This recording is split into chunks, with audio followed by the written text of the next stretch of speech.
Hello, everyone, and welcome back to Time to Role's Campaign 1, The Tales of Ammriel. I'm your host and DM, Zach Browning, and I'm very excited to get into our episode 2 of the story.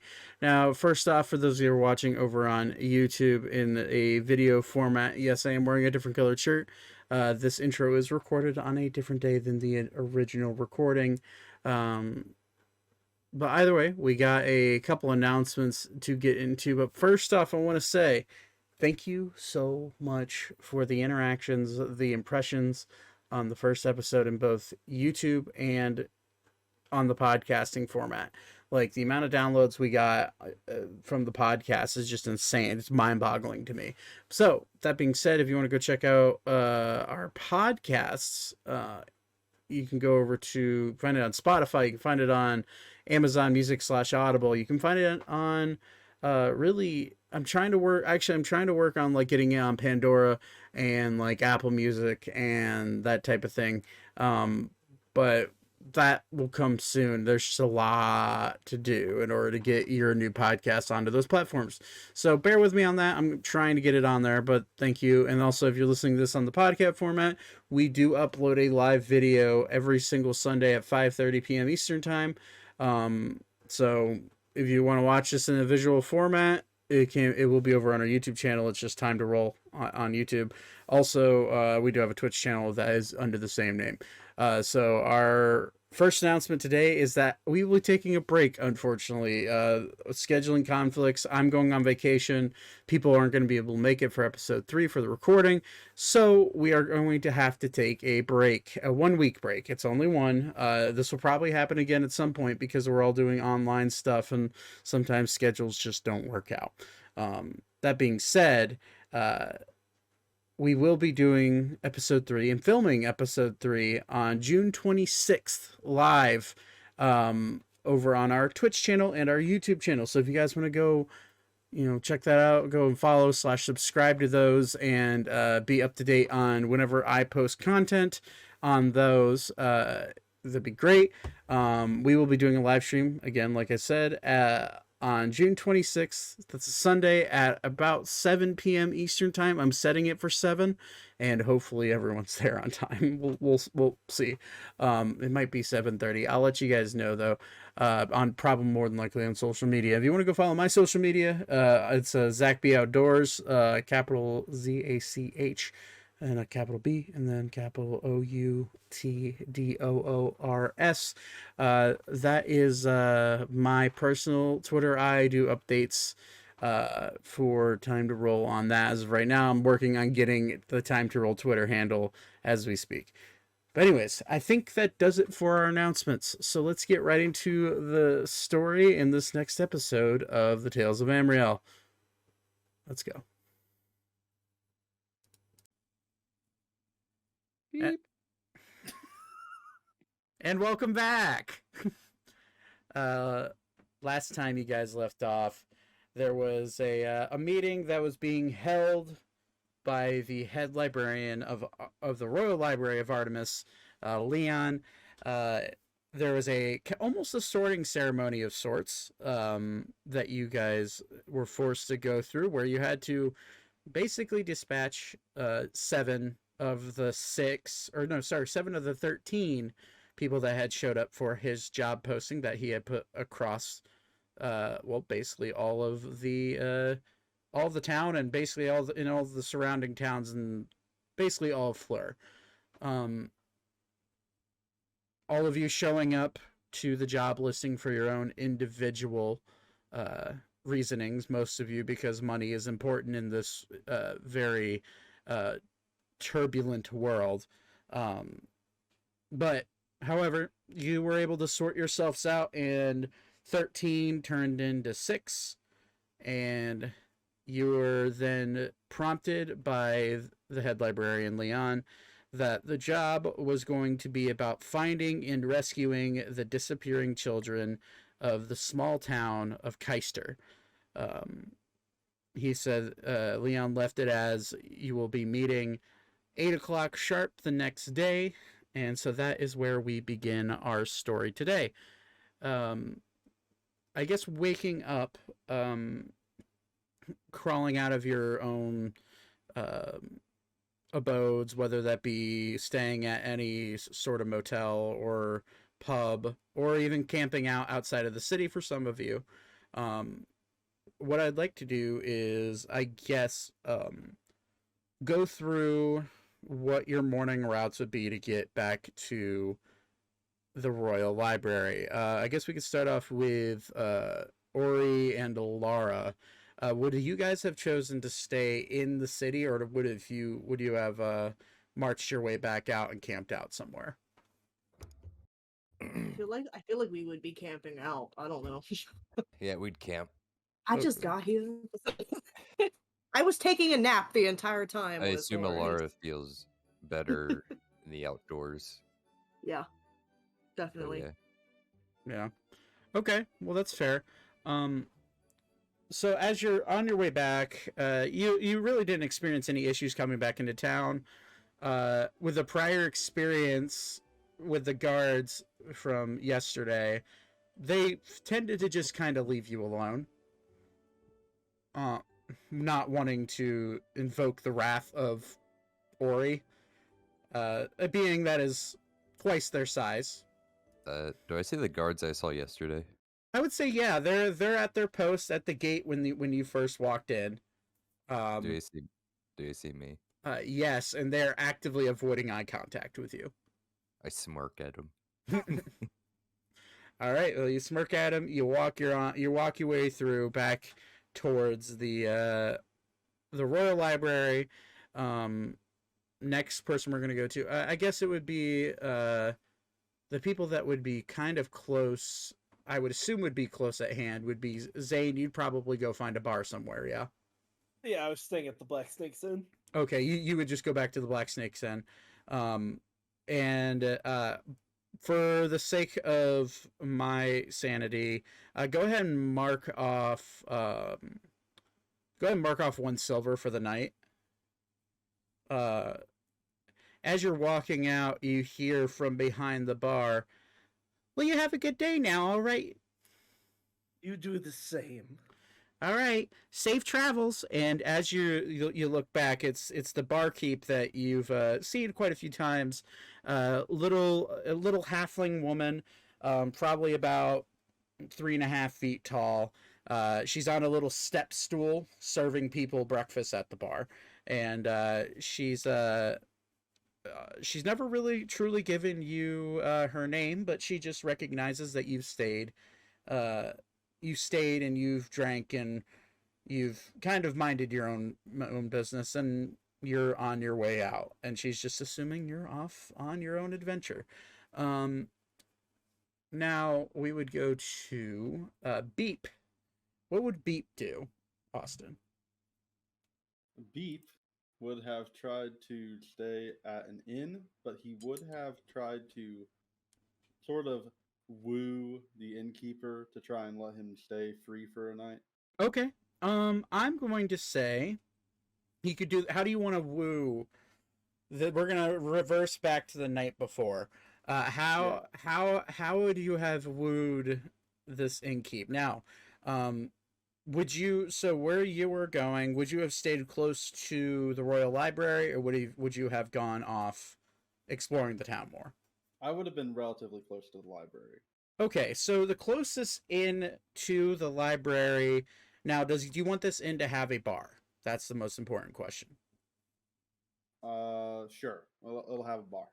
Okay, so the closest inn with a bar, because you are a bard and performing is important. That's how you make most of your income. The closest one would be, looking at my notes,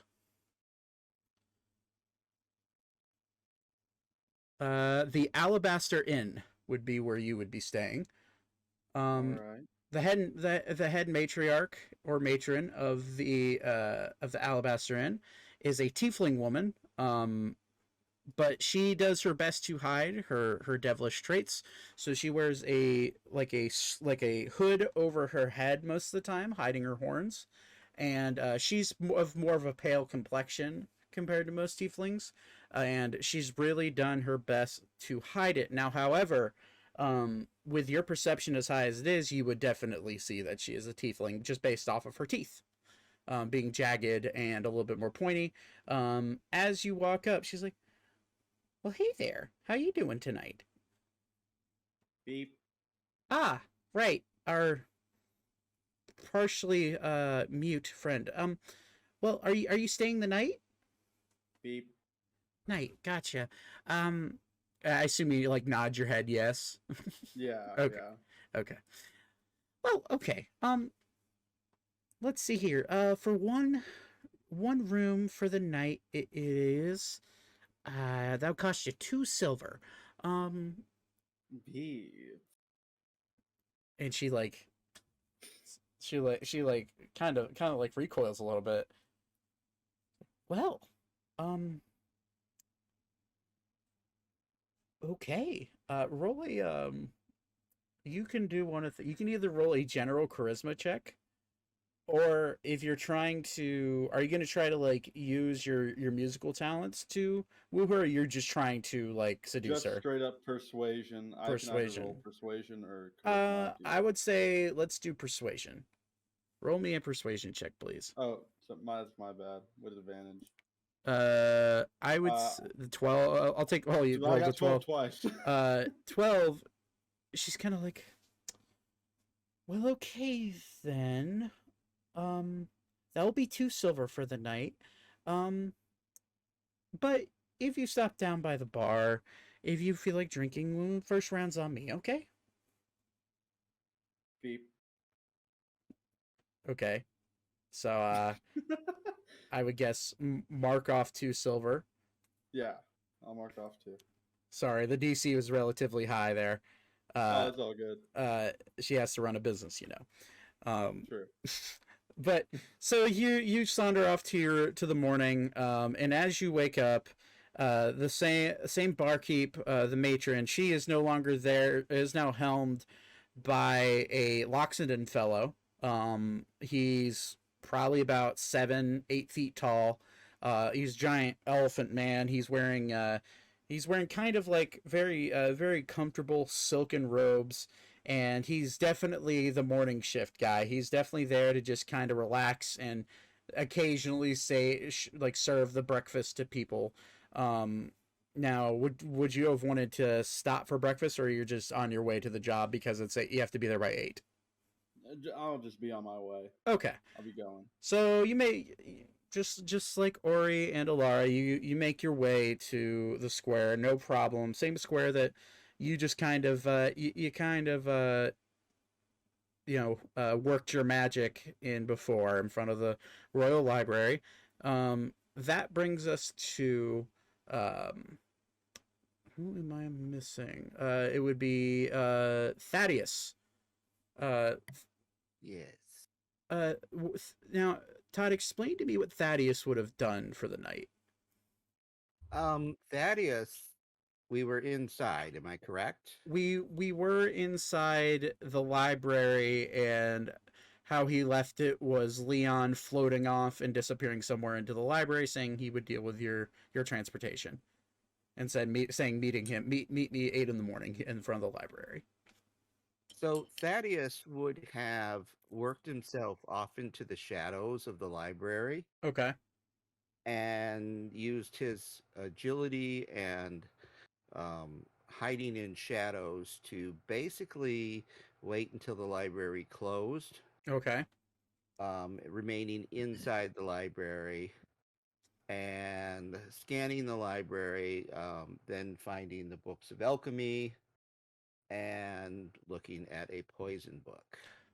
Okay. Well, I'm gonna have to have you roll a few things here. First thing I want you to roll is a general stealth check. Am I with advantage or disadvantage? Or not? Now remind me, do you have advantage on stealth throws? Like, do you have any feats that give you advantage?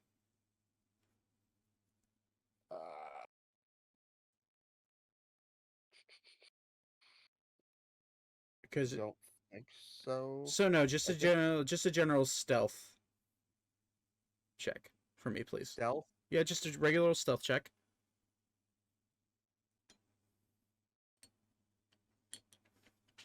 13. As you kind of go to stealth off, it's not a very high DC because this is a big library. And it was still open when you were talking, so you would have been able to easily blend in with the crowd, and blend in with any other people that are in the library.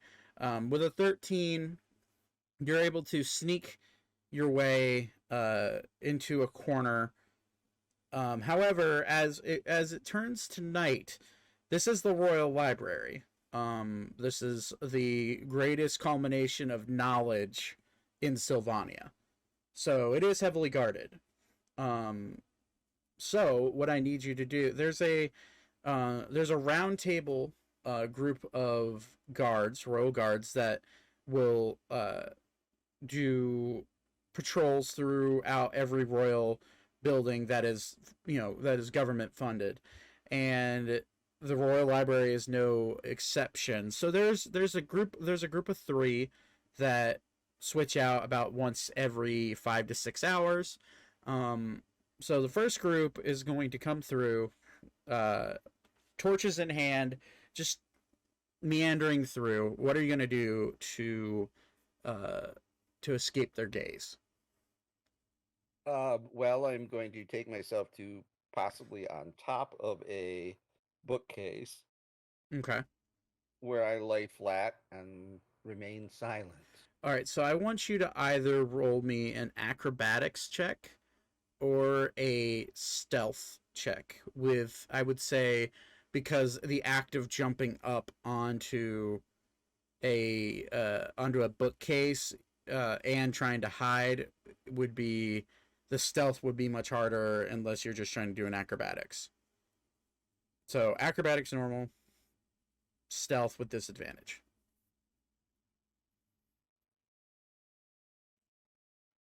$18. So you're able to easily bound up onto the bookcase. However, it's starting to, these are sturdy bookcases, but it did make a little bit of sound. However, you beat me to it. Now that you're up there, I wanted you to roll with disadvantage. That's a 9. So as you jump up and go to lay down, the buttons on your coat get caught as you lay down and make a pinging noise, almost like a coin hitting the floor. And there's a one of the guards like, "What? Did you hear that?" And like starts walking over towards the sound. What are you gonna do to avoid being seen? Is there a way I can like roll to the opposite side of the bookcase that I'm on? Like, if he's coming up to the one side, could I roll to make his angle of? You could. The bookcase is, and being how short of stature you are, the bookcase is large enough to where you could do that, but I'm going to need you to roll just a general dexterity check for me.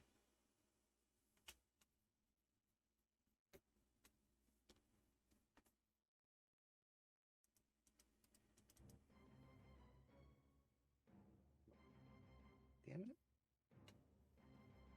Why isn't it letting me roll? Oh my god. Well, Well- that's your save. Oh yeah, those are saves. I needed just a check. Oh. So just click on your dexterity. Crap. Oh, click on my deck. Sorry. Mhm. I'm not used to this. Yep, no problem. 11.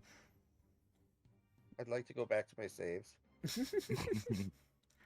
11, you go to roll over, and same problem. You kind of scrape your buttons, but you're able to move over. But the guards are now in kind of high alert. They're like, "Hey, where is someone's in here?" And he like motions over. He's like, "Hey, Roger, come here. I think we have someone in here. Stow away if you would." And he's holding up his lantern, like, and he's like a normal, like a single-handled lantern that is, glass lantern. You're now hiding. And he's like looking. He doesn't know where the noise came from. He just knows the general direction. Can I see him? from where you're at, no. You could just see all you can see is the light of his lantern. So what do you want to do? He's coming towards you. He's coming to the general area.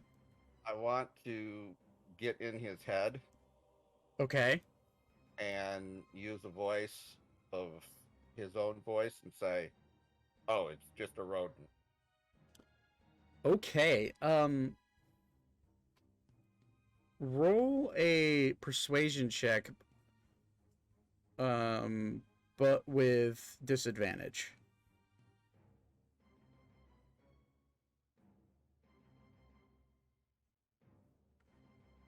Nine. Oh, Roger, they're getting in my head. I don't understand what's happening, but this is weird. And you do actively hear this, so you just try to get into his head, to no avail. Now, he's Roger, the other guard. They're both humans. They're slowly making their way towards you from kind of a pincer maneuver. They don't know where you are yet, but they have heard the noise, and they do know where. They kind of know the general direction. So chances of you escaping are low, but you can attempt to get out of there if you want. I'm gonna attempt to like jump over a couple bookcases and remain stealthed. Okay. Roll a stealth check with disadvantage.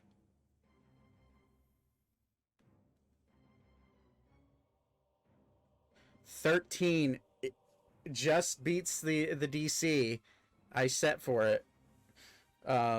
You explain to how what you're bounding to another bookshelf. I'm gonna like lightly just jump along the wall from one bookcase to go about 5 more bookcases down the lane. Okay, so the stealth check 13 is good enough to where you can get up and jump to the next one. I'm now going to need you to roll another acrobatics check. Just standard acrobatics.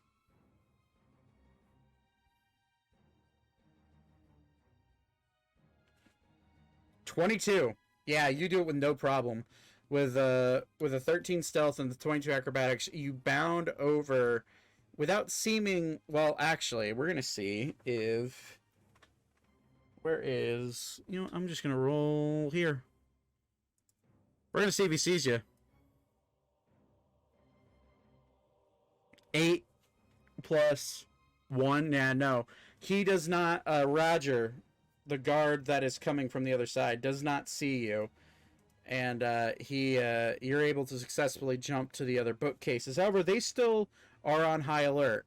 And as Roger walks over, he's like, "I don't know what you're talking about. I don't hear anything. What'd you hear?" I don't know. I just heard something. It sounded like metal or shuffling or something. I don't know. Well, maybe you're just a little bit too much on the old booze there. Why don't we go back to our routes now, Warren, all right? All right. And so they start walking away. Where you're laying is in the shadows enough to where you're fine. I'm going to say, for the sake of expediency, you make your way after they leave. You're able to walk away just fine, no problem. Well, they walk away, and the next guards aren't going to be coming for a while. At least that's what you've gathered. And you're able to go find this book of alchemy. And it's a pretty easy find, since this is the Royal Library and everything is noted perfectly by alphabetical order. So you go find the A's, and you do find a book of alchemy. And I mean, I'm just gonna. You really don't need it. Yeah, you really don't need a sleight of hand. There's no one around to see you. Those guards have since moved on into their respective routes. So you grab that, and are you going to be staying in the library until the morning, or what's your goal? Yeah, I'm gonna find a closet or something that's way out of the normal path that I watch them take and go to sleep. Okay. So, I guess for the sake of this, roll one more stealth check, but because you've been, because you've seen kind of the normal route, you watch them go through their normal route. Granted, you almost get caught. You see what they do, you understand what they do, and you know that if you stay hidden in a certain area, they're not gonna. Most of the time, you're not gonna be seen. So to roll a regular stealth check.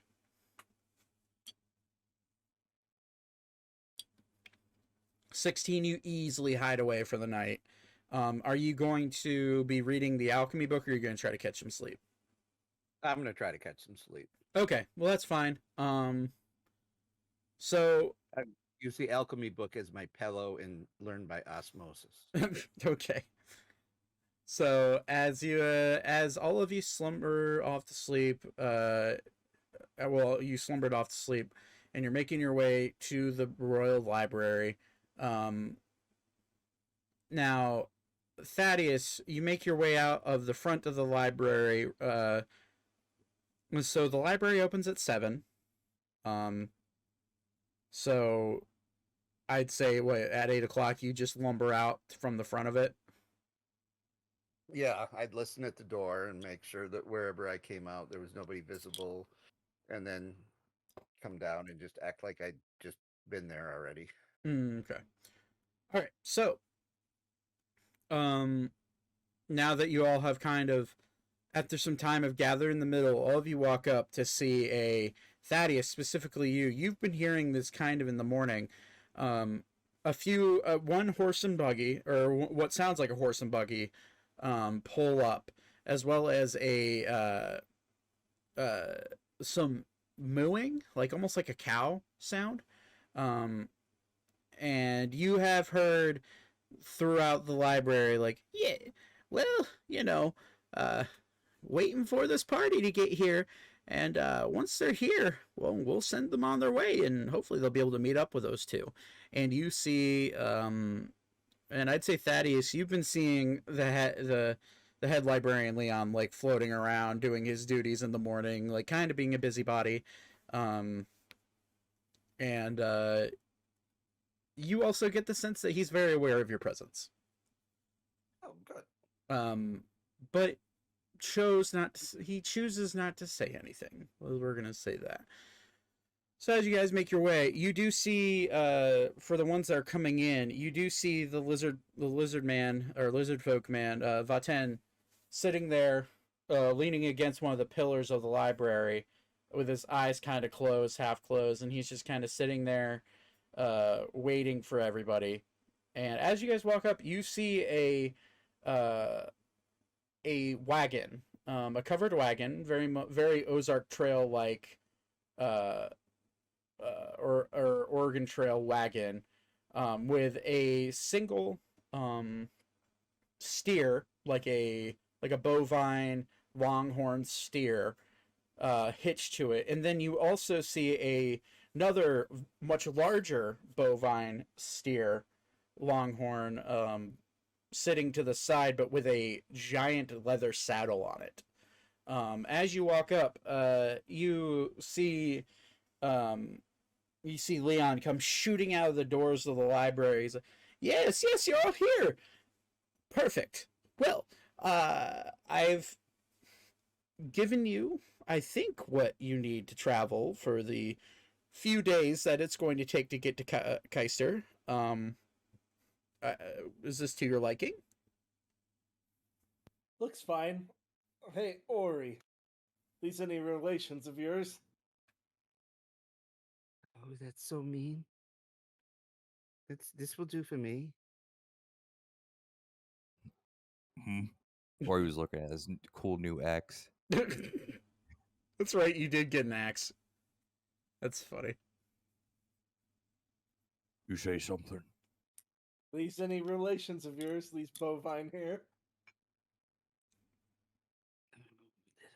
One sec.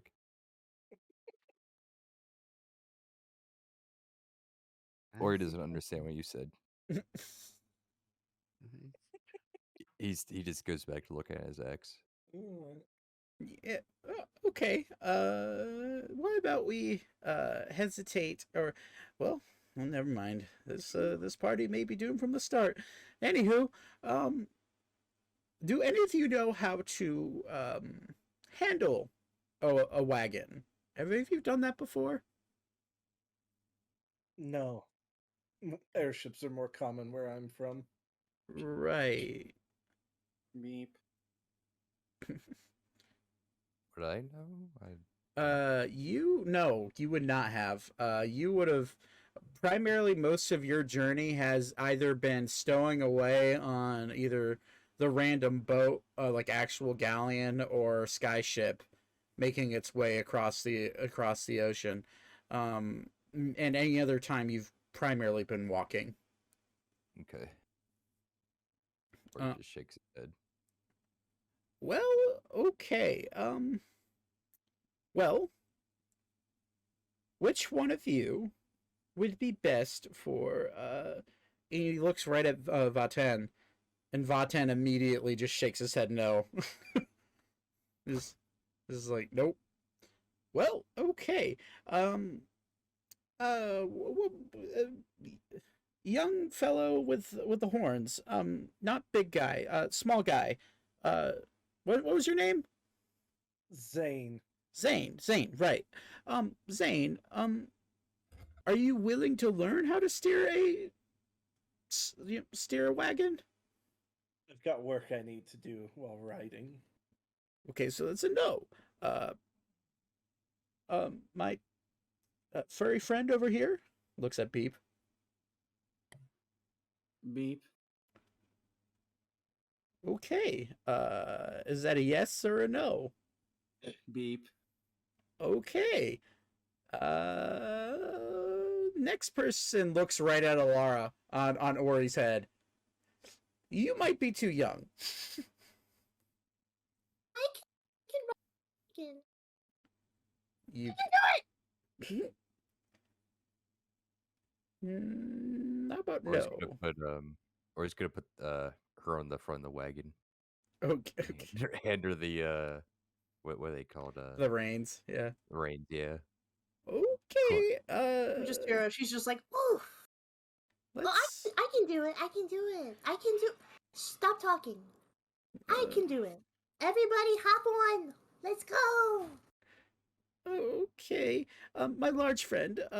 Putting that aside, my large friend, I did get you a much larger mount that should work.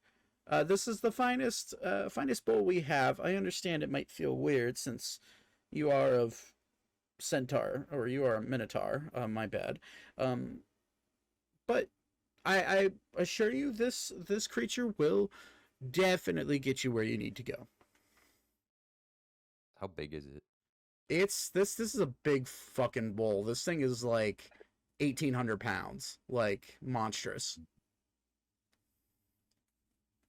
Does it have a saddle? And Oh yeah, that's like it's fully decked out, saddle ready to go. I like it. Well, good. Can I pet it? Absolutely.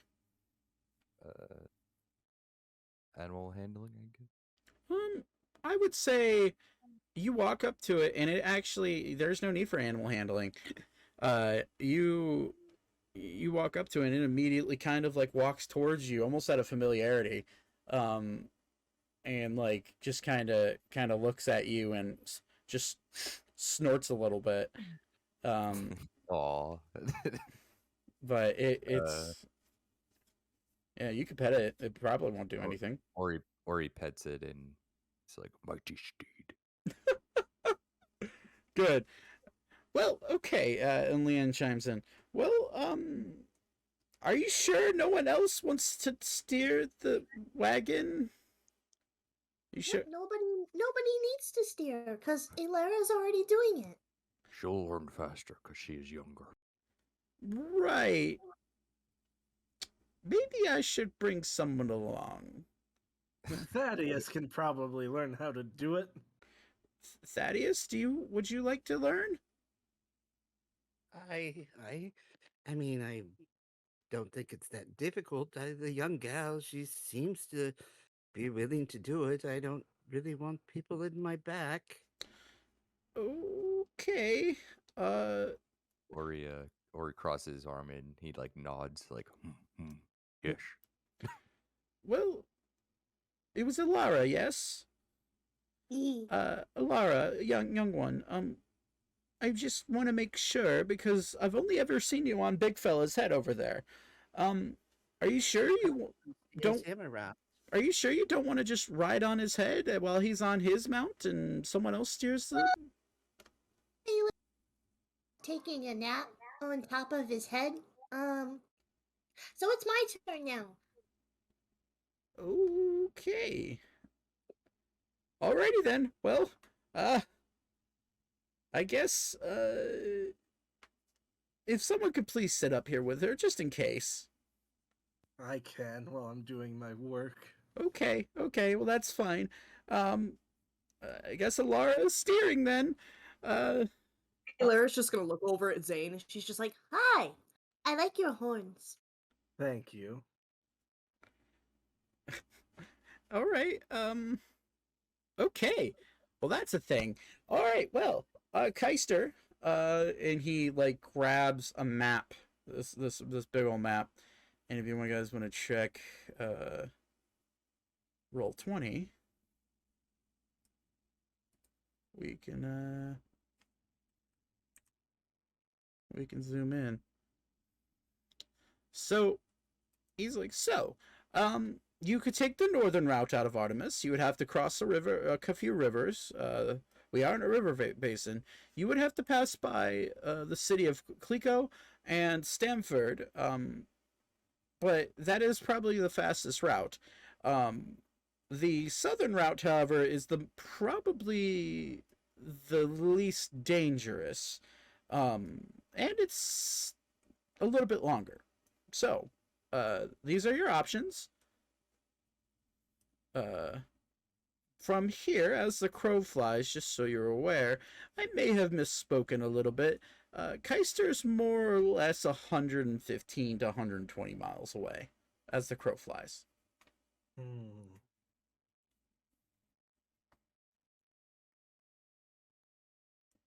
I'm just here for the ride. I'm going to sit in the back corner here and just ride along. Alara's gonna she's gonna look at the map and she's just like, Well, I can't read. I will handle the directions. Caister. I'm going to take a look at the map and analyze it very closely. Okay. So, And then I'm going to speak.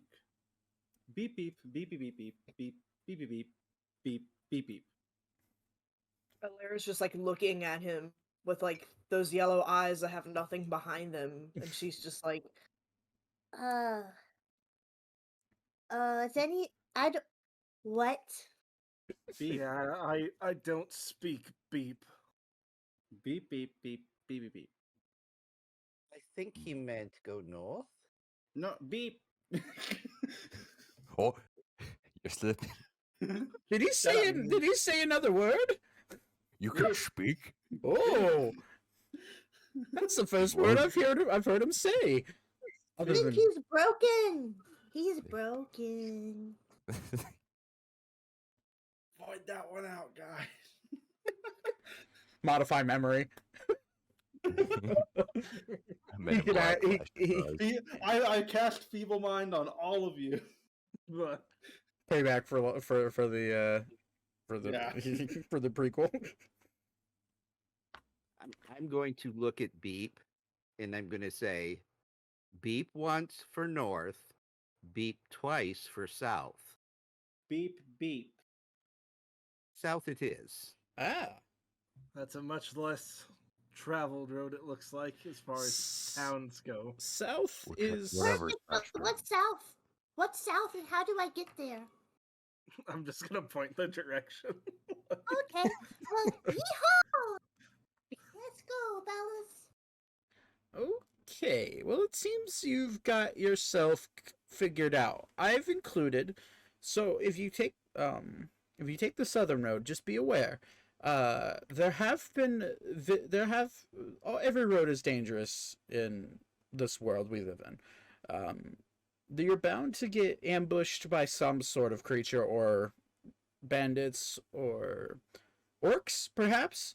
By my memory, the two I sent ahead, Aiko and Elka, uh, they should be about 3 days out from you. I told them to wait at the second bend in the river, on the southern road. Now I told them that I would send word if you lot decided to take the northern road, and they would just meet you in Stamford. But if you take the southern road, you'd meet up with them fairly quick. We'll just do that then.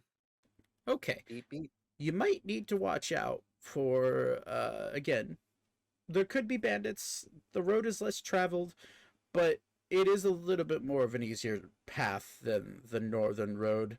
A lot less river crossings. Now there are bridges, but or at least for one of them. But the second one, have fun. All right. You have any questions for me?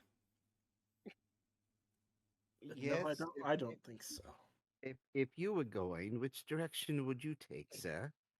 Oh, I would if I was traveling by a land vehicle, I would probably take the southern route, but only simply because it's a lot less water. But in this river basin we live in, you can't really get away from it. So, just to kind of give you another just to give you a word of advice.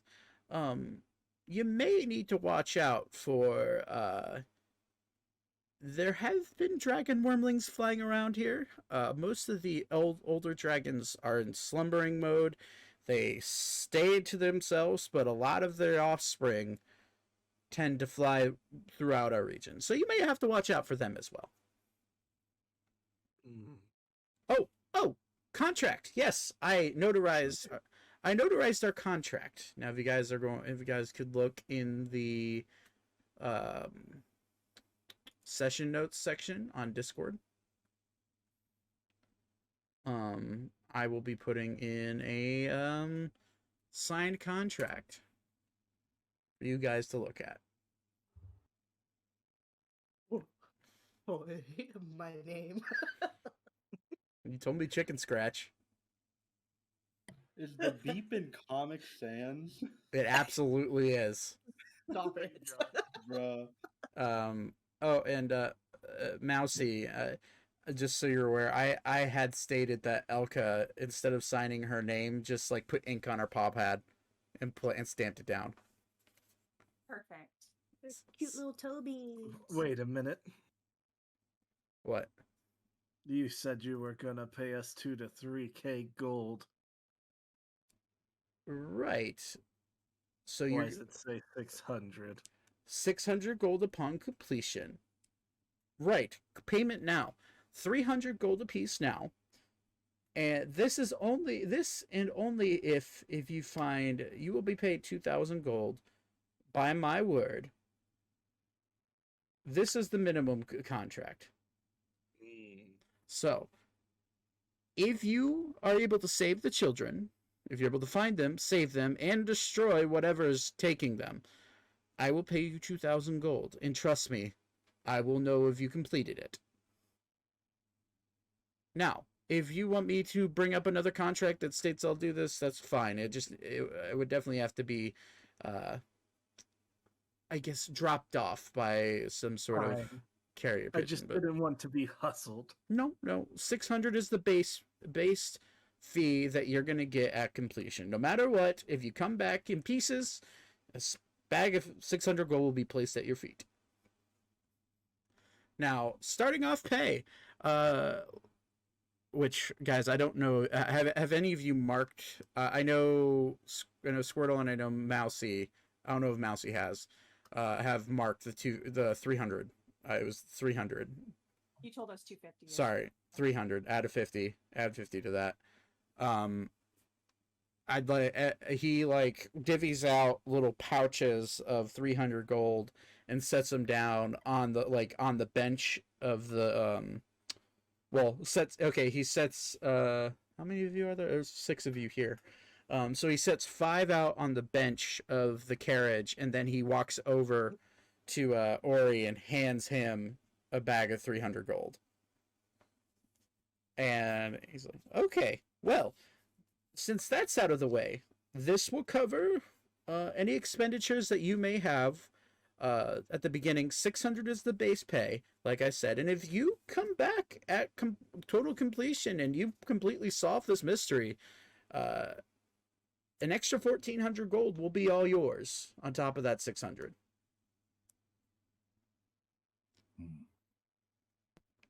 You could please just add that in writing and send it by pigeon to us. Very well, I can do that. And he kind of like gestures over at the carriage. It's like, okay, well, all right. Okay. There's about a week's worth of food in the wagon, and about a week's worth of fresh drinking water, and a few sharpening stones for your blades, and that's about it. So Are there any arrows? arrows can be provided. Give me one moment. And he like snaps his fingers and come floating in over your head is 50 arrows, all steel braced arrows, and they land in his hands. It's like, would these do? That would be wonderful. Ah, okay, here you go. And he like hands them all to you. Okay, so faster you get off, faster you go, the faster we can save those kids. I will send word via.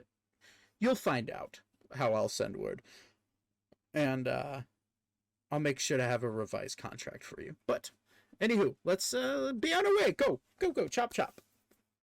Claire's just Okay. gonna slap the hell out of the reins, and we just take off. Okay. While this is happening, I'm gonna draw my smithing hammer and I'm gonna replicate my backpack into a bag of holding Okay. while we're traveling. Okay. I am going to play a lovely instrumental solo. Roll a performance check for me. All right, let me get that for you. 18. Yeah, you kill it. Yeah. Beep, beep, beep, beep, beep, beep, beep. Or he's kind of jamming silently. I was riding along on his massive steed. Alara just like takes Froggy off her head and looks at Zane and goes, Hey, hey, you! and starts like poking his shoulder with her little. I don't even know. Those really aren't hands. They're like Like, pudgy What? balls. I don't know, but pokes him, and it's just like, Can you please hold on to Froggy for me? Sure. Thanks. I'll just like set him on my shoulder while I'm working on this. In the and he's arm- literally, and he's just staring at you like just how he is in the picture. I just set him on the shoulder opposite the one I'm using to just like hammer this item out. and you hear in your ear. It's three. And I am sitting in the far back corner of the wagon. And then after I get stabilized and figure out that I'm not going to get thrown out, I pull out a book and start reading. Okay.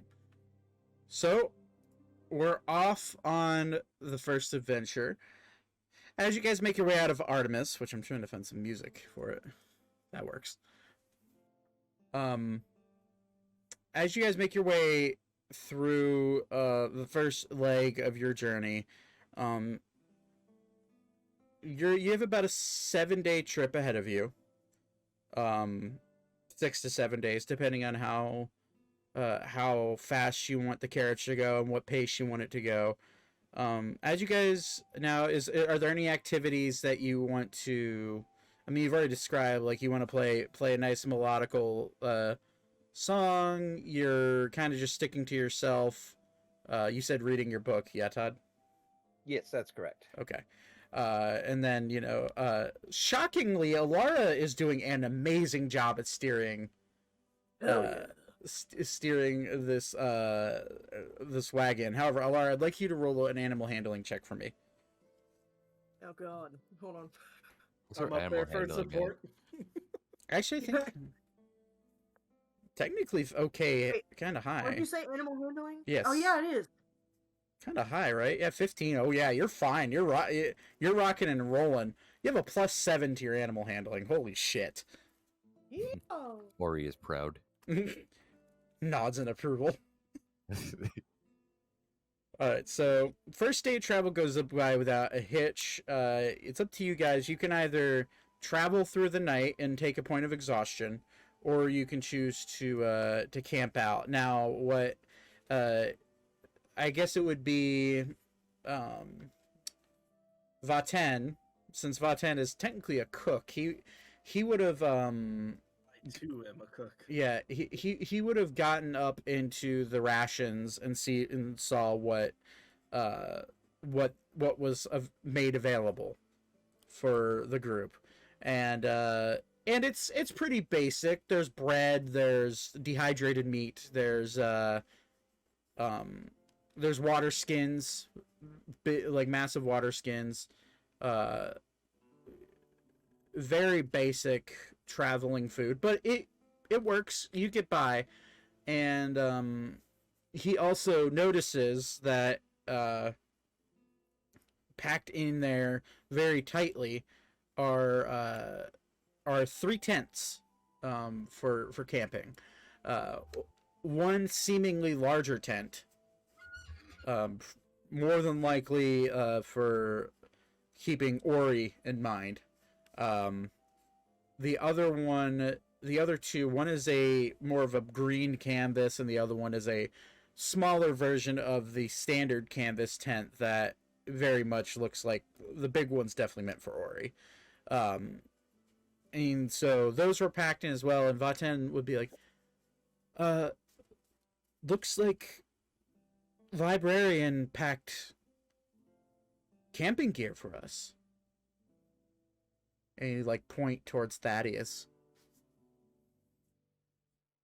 Yes. So we camp, I suppose. All for camping. We just need to take watches, I believe. Eventually, yes. Indeed. Oh, speaking of Vaten, there's a bingo. He has arrived. And I probably completely screwed up your I can edit, dude. It's so easy. Don't you worry. Yeah, so to catch you up, I was literally just we're in the carriage on our way to Caister. Awesome. First little bit of a travel where I had stated, because Vaten is a cook, he was going over the supplies in the back of the wagon. So if you want to take over on that, you certainly can. What I just said is that there's basic rations like dried meat, some bread,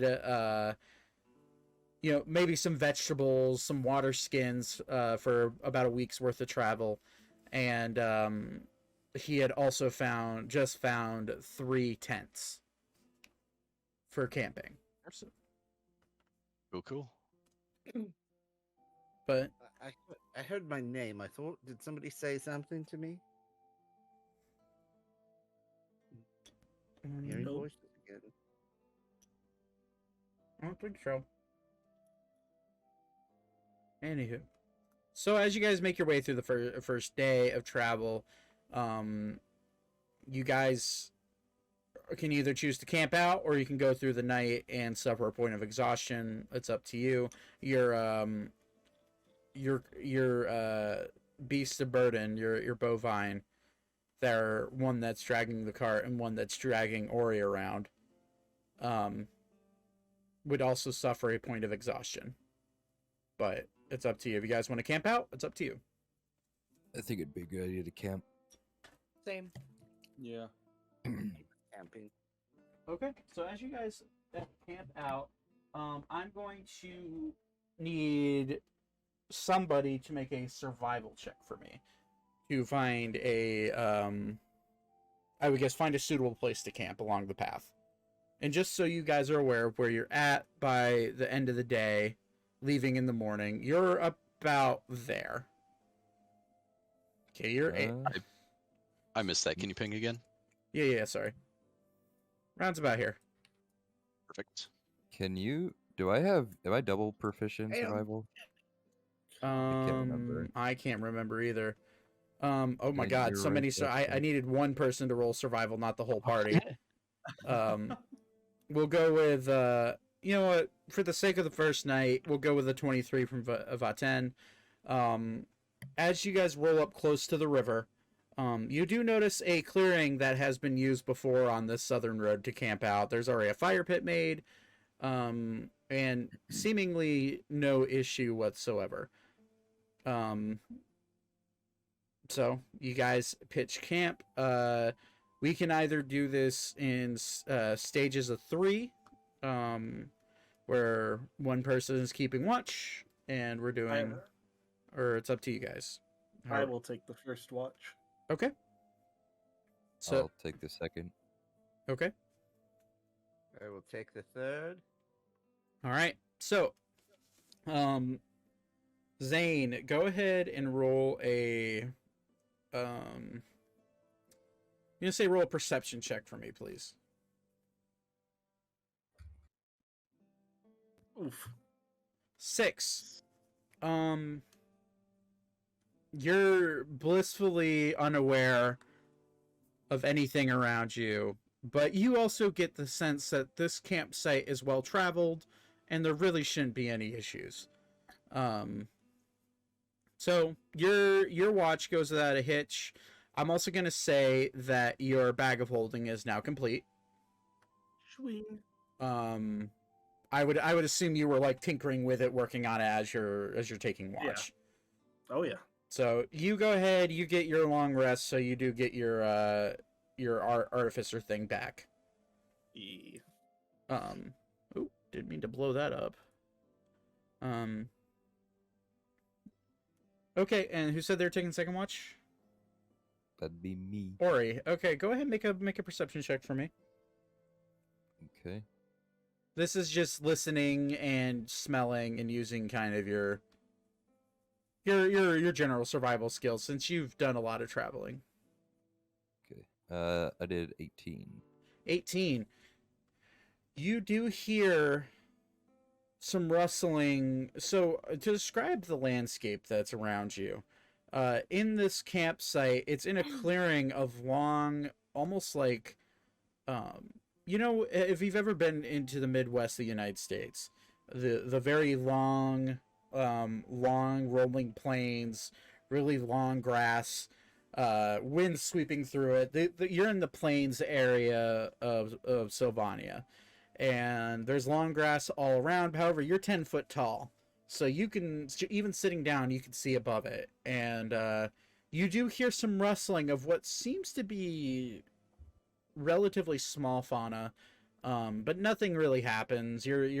They move on in whatever they're doing, and your watch comes to a pretty blissful end. So next up is Thaddeus, correct? Correct. Disappointed. Can I wake up for third watch as well? Yeah, absolutely. Okay. I'm less going to be taking a watch and more like rolling up and just saying this one goes to find food Okay. and kind of stock off to do some foraging. Oh, you gave me meat last session. What kind of meat was it? Rat. Rat? Yeah. Is it? Okay. There was a rat. There's one that may or may not have been a small cat. There were probably a couple of lamb. Was it cooked? Yes. Okay, Ori would be chewing on one of them while he was watching. Okay. I need you to roll a Constitution saving throw. I'm hurt. You wound on. me, DM. It's day old cooked rat. Fair. What do you want from me? What's my con? +3? Yeah. It is plus. That's 17. 17. You taste a really funny taste as you eat this this mystery meat that Vaten slipped to you. But you kind of feel a little gurgly in your stomach, but you being how tough you are, it didn't really affect you. Vaten, as you're foraging for food, anything in particular you're looking for? Just whatever happens to be readily at hand. Kind of, I wouldn't be going much more than like 100 feet from the campsite. Okay. Now that Ori is asleep, Thaddeus, go ahead and make a perception check for me. And what, 21? Okay. Hold that thought. Vaten, as you scrounge around, go ahead and make an investigation check. Just a 5. Ooh. Thaddeus, you watch this curious fellow you haven't really talked with a whole lot wander off into the high grass, and Vaten, you don't find many things to eat, but you do grab a handful of grass and hold it up triumphantly. Can I as if you found something. put that up too? So you have excellent memory of maps and geography, and you can always recall. Second sentence. In addition, you can find food and fresh water for yourself and up to 5 other people each day, provided that the land offers berries, small game, water. Oh, okay, then you'd roll the advantage on the investigation. Alrighty. Okay. 15. That's Much decent. better. Much better. Much better than the handful of grass you find. Yeah, you search around and you are able to find a small berry bush. It's really small actually. And hanging off of it are these round, probably about walnut-sized berries. They're dark red in color, and they're kind of hanging down because they are quite heavy. So, it's up to you if you want to pick them. Can I tell if they're poisonous? Or edible, I should say. I would say with your, you have to roll with your general knowledge, you would know that these look relatively edible. They may need to be they're berries that need their seeds cut out of them. And then I'll pick them and make my way back to camp and start kind of picking the seeds out of them for to add to breakfast, add a little bit of flavor to whatever we're doing for breakfast. Okay, there you go. So go. Excuse me, can Yes. I have those seats, please? Well, he hasn't. Doesn't even. Yeah. I was gonna say you haven't even really cut them apart yet. Yeah, no. I mean that's what I'm doing at this point. But as soon as I have some, I'll hand a couple across. Okay. Well, it's fine. So you're Thaddeus, you see for that 21 perception, you do see Vaten wander off and come back with an armful of these red, fairly large berries. But the night goes without a hitch. Nothing really going on, and you all wake up for the next morning of travel. Do I recognize the berries? Yes, you would recognize the berries. They are called Alliander berries. Alliander.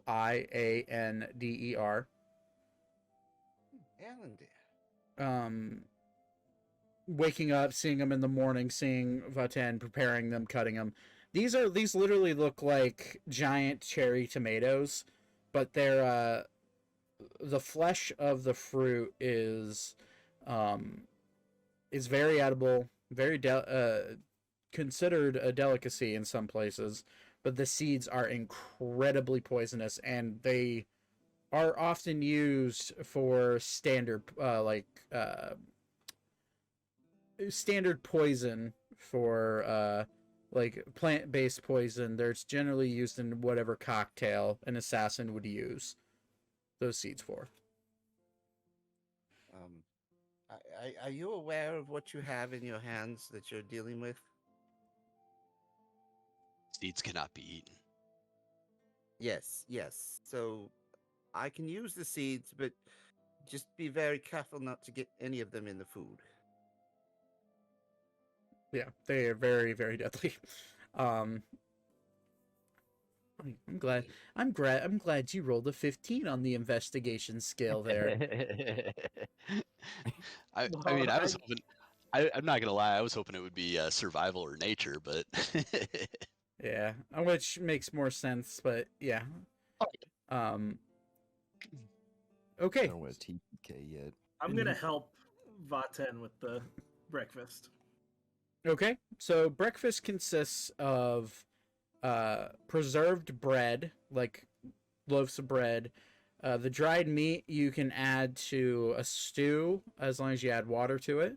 And then the vegetables are carrots and cabbage and like onions and standard things that would keep for a while. So if you guys want to cook, I'd say either one of you can roll the advantage on I'm gonna say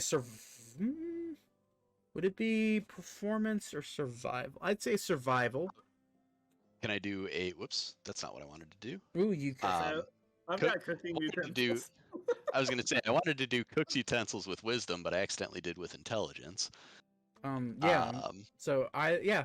So since you both have cooking utensils, I would say either one of you rolls with advantage or you both roll. Just up to Oh, you. yours, buddy. So if you want to roll one more time, I mean the 22 right. The 22 succeeds. We're being honest. Well, and that was. It should actually be a 24 because I hit intelligence instead of wisdom. Okay. So 24, yeah. You guys make an incredible. Well, what food do you want to make? It's up to you. What are you guys making for breakfast? Sorry about that. Stew? Yeah. Nice little stew. Kind of sweetened it with some of the berry. Yeah, even could have made a little bit of spread for the bread with the berries. Yeah. Yep. Okay. I'm gonna say, which I don't normally do this, and I'm not gonna normally do this, but because you rolled a 24, cooking, everybody in the party currently gets a. I'm gonna say. You get a let's say 5 temporary hit points per person for the day. Ooh. Ooh. Yeah. But because you rolled that high, and it's that good of and breakfast is the most important meal of the day, I'm gonna allow it. All right, so I would assume after breakfast you clean up, and you're back on the road. Alara, are you still steering the ship? I'll still be up front with her. She is. Hell So. yeah, brother. All right. And I'm going to take those berry seeds and from some of the like bags that we had from the food that we ate, cut a little piece of like parchment paper and then roll the seeds in that and then roll them in probably some of the bag material Mm-hmm. and make sure that they're secured in my pouch. Okay. Yeah, easily enough. So Alara, so you guys get on your way. Alara, I'd like you to roll another animal handling check. Where are you at? 13. A little bit more rough for the day. But the cow seems to like your constant jerking around, as they've also had a full night's rest, so they're up and good to go. By the way, everyone had a long rest, so if you had to recharge anything for any reason, that's that. Which Yeah, I'm gonna be working today to make a rope of climbing. Okay, cool. So that's your artificer thing for the day. So you guys make your way through the day without really any issue. Crossing the first river, you cross which right here. You cross a fairly large bridge that has a lot of people around it, and a group your size wouldn't normally cause that much attention. However, Ori, you being as large as you are, riding as large of a creature as you are, you do have quite a large presence as you cross this bridge. And as you're stamping on by, you do catch a few glares from some of the passerbys. Don't know if you want to do anything with that. What do I want to do?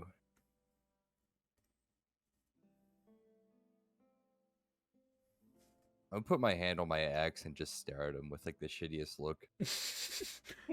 Every single person that looks at you sheepishly looks away and just continues on in their business. And he's like huffing, like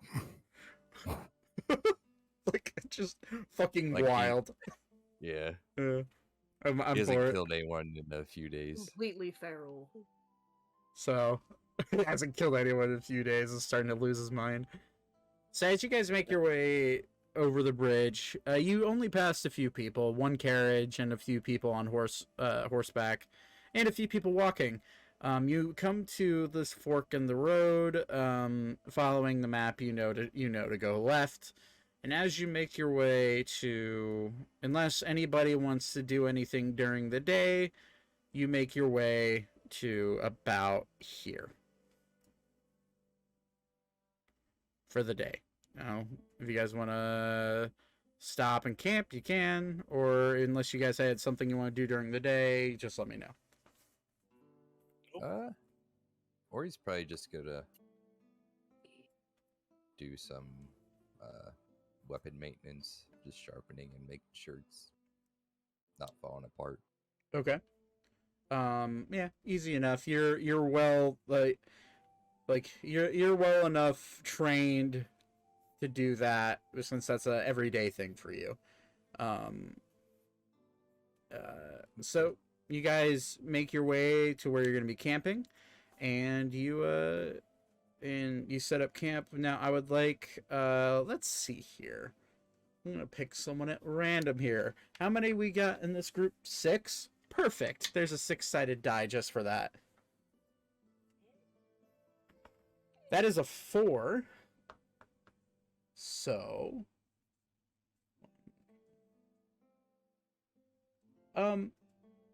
Beep, would you please roll a survival check for me, please?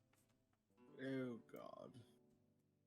Beep. Oh. Holy shit! Yo, That's a 19, bro. Let's go. hot tonight. You find now you get the sense that this road is significantly less traveled than the one coming outside of Artemis. There you do find a clearing in the middle of the grasslands, and it is starting to get a lot colder out. But you do find a clearing with a single large oak tree that's sprouting out of the ground, where it's clear enough that you could pitch a tent.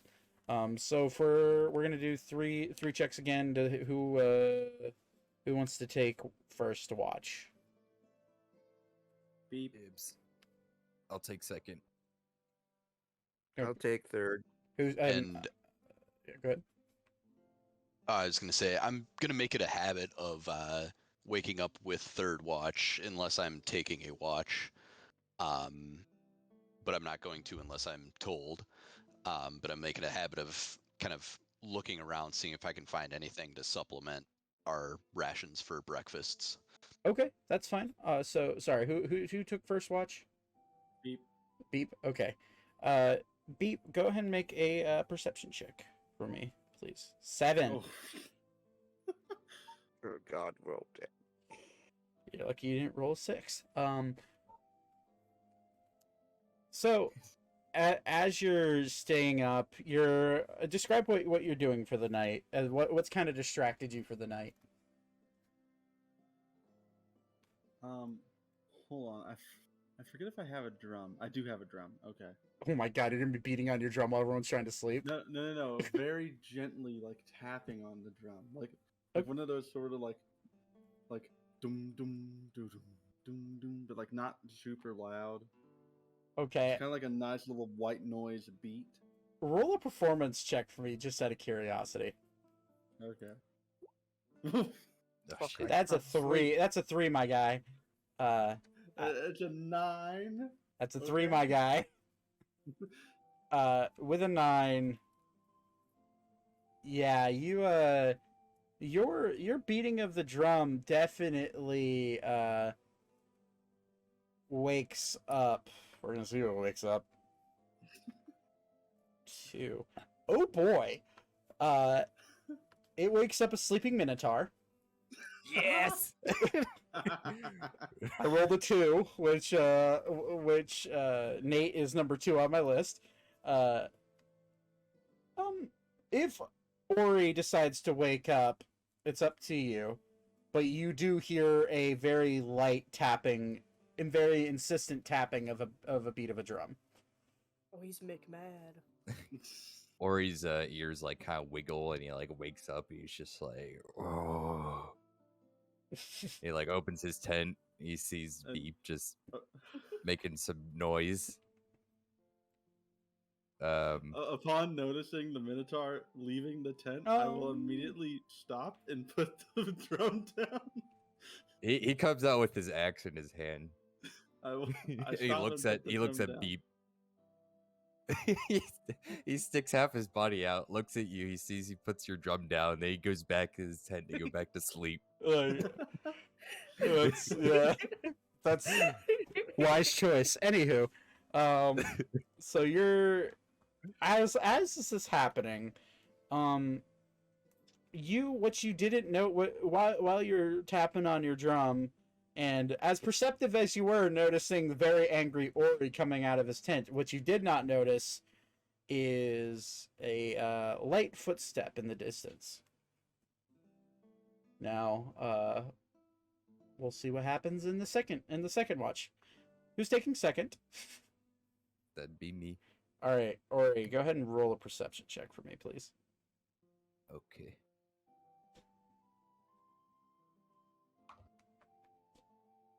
Oh, nice. Rolled a 15, so that'd be a 16. 16.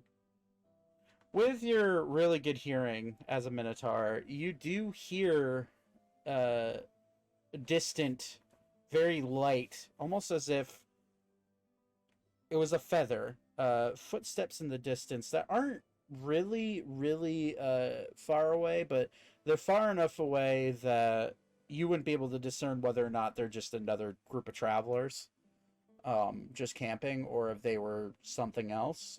But you are on alert. What you do is up to you. Do I hear them getting closer, or is it kind of remaining the same? It's remaining in relatively the same area. Mm.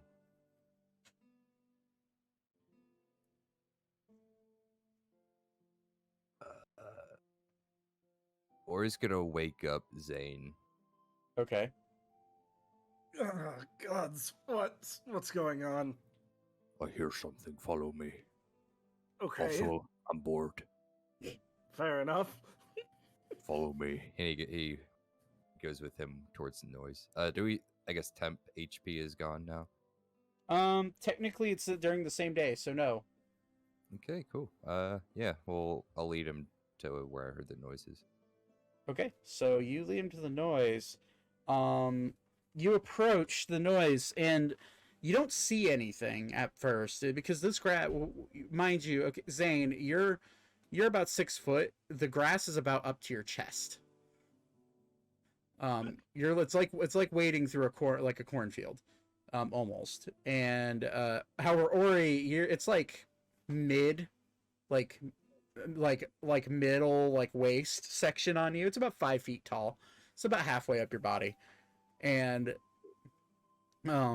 Zane, you can't see anything. Ori, however, you do see 2 figures around a small little campfire far off in the distance, probably about 40-50 feet away from you.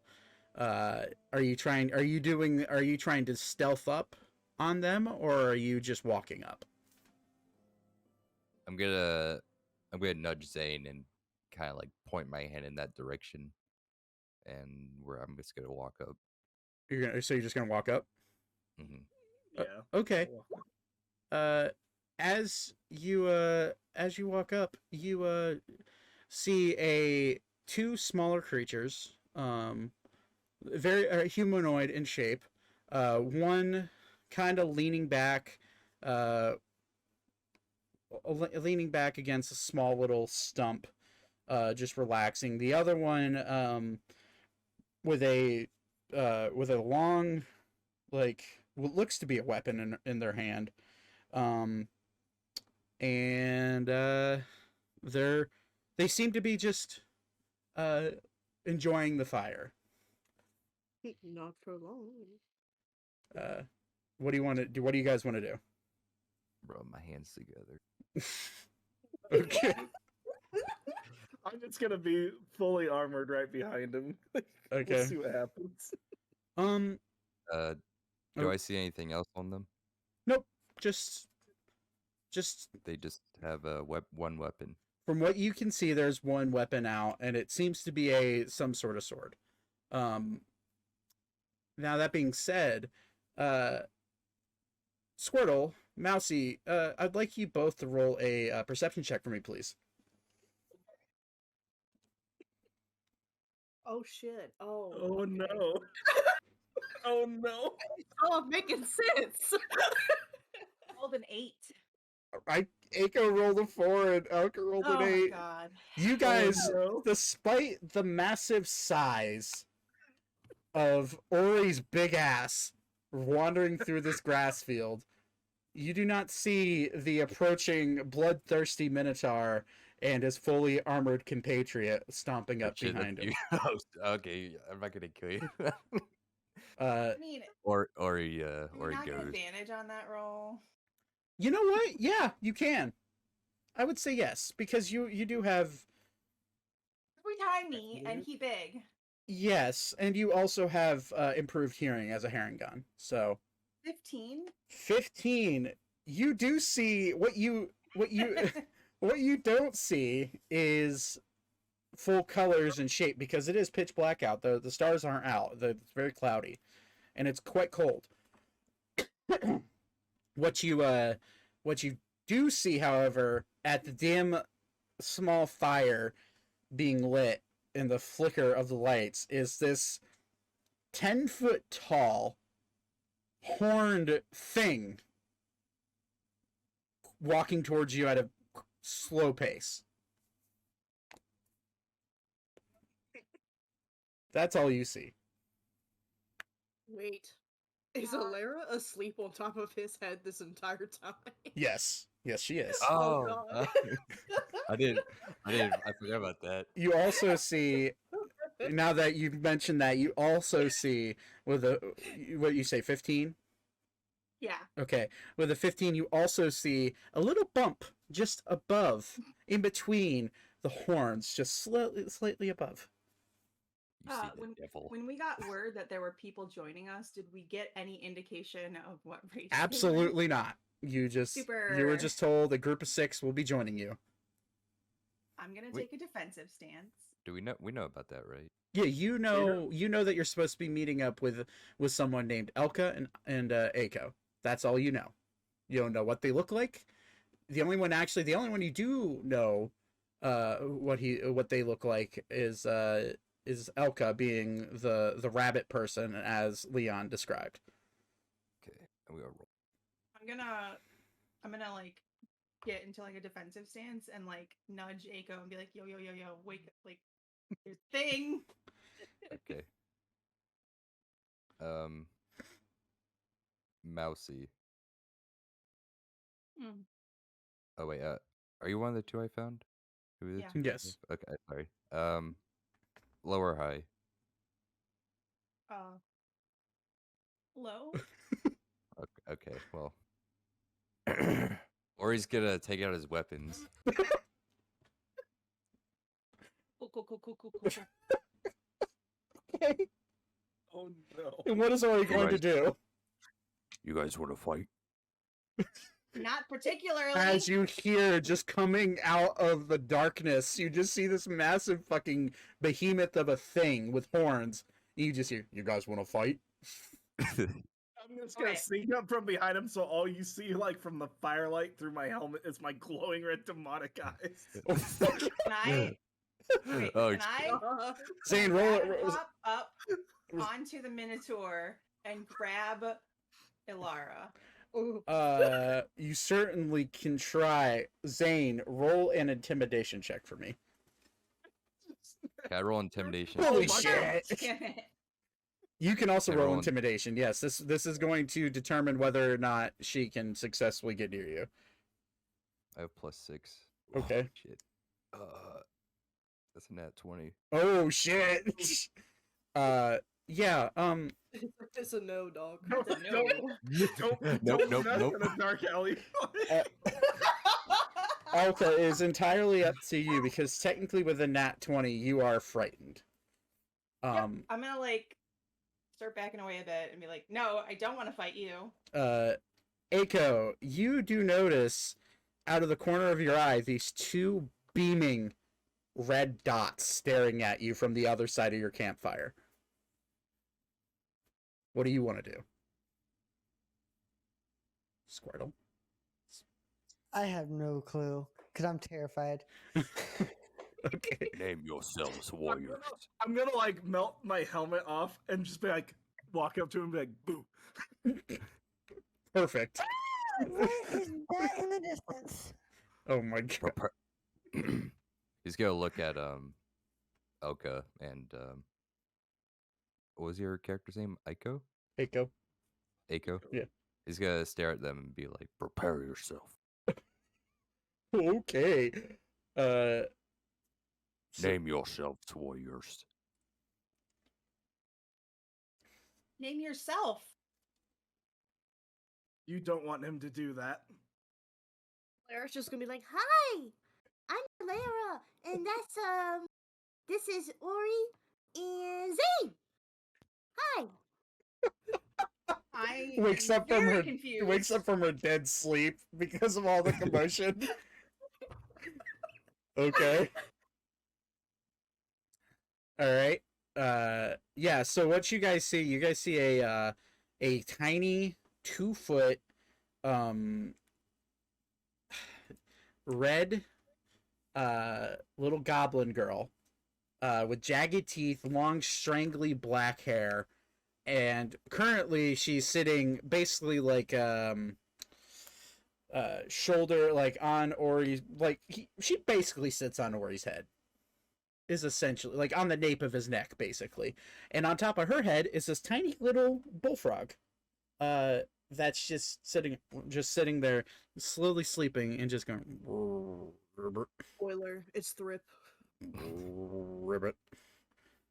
And you are currently frightened of Ori, Elka.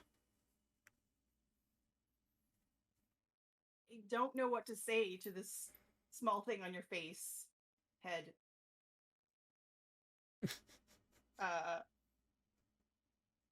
Good to meet you, Ilara. We should be friends. Look at the little bunny lady. I like her. Well, it's not every day you see a heron gone around these parts. Do you have meat? I don't eat meat. He might. Do you have meat? No, not on me. All right, draw your weapons. We can get this on that camp, big guy. First, let's get their names. I'm bored. You want to tussle? Your head goblin already made it clear that we're friends.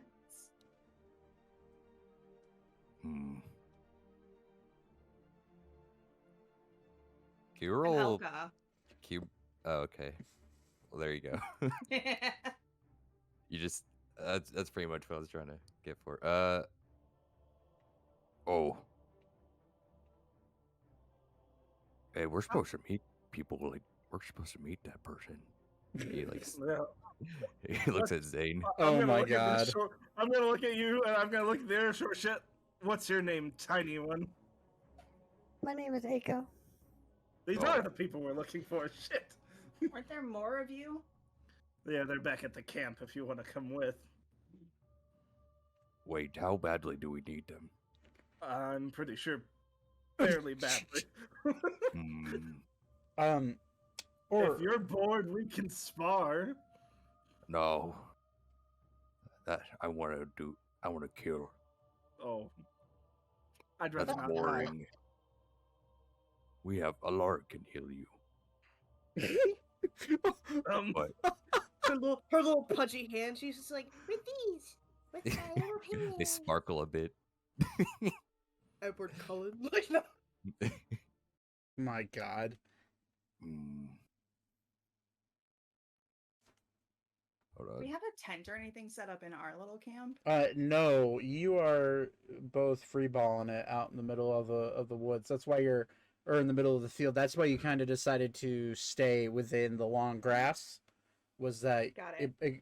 Being how short you two are, you can use it to block wind. You can keep the fire relatively low, and no one will really see it. But And we don't have any description of who we're supposed to meet up with. correct. You Okay. all you know is that there's a group of 6 heading your way, and you need to be you need to wait right before the second river crossing, before you get, if you find them within the second or third night of their travel, you will be receiving a message stating that you need to meet them up in Stamford. But as of right now, all you can gather is giant Minotaur man with a goblin on his head asking to fight, and what seems to be a devil spawn staring at you through some sort of weird ass armor. So we introduce ourselves. Why don't y'all introduce yourself? You first, big man. she called me Ori. Oh, fair. She called you Zane. True. So what brings y'all to this neck of the field? We're looking to see who was kept by us. I gotcha. Are you strong? I'm little. I am not strong. I'm Ugh. strong. What do you need? You want to fight? Maybe. Do we need them that badly? We do. That badly. This has already been asked. Or he's gonna walk out or he's gonna walk away. He's not getting anywhere. What do you mean need us? Forgive the tall guy. He's a bit fighty. We're supposed to be meeting some people along the road here. We're on our way to Caister. Yeah, I think that's us. Oh, joy. That makes this a lot easier then. You can just come with me if you want. I'll lead you back to the camp. Elara's just already fallen back asleep again. Oh, absolutely, yeah. We're just gonna look for like an animal or something to kill. Okay. I'll roll up my bedroll. Roll a nature check for me, Ori. What's my nature?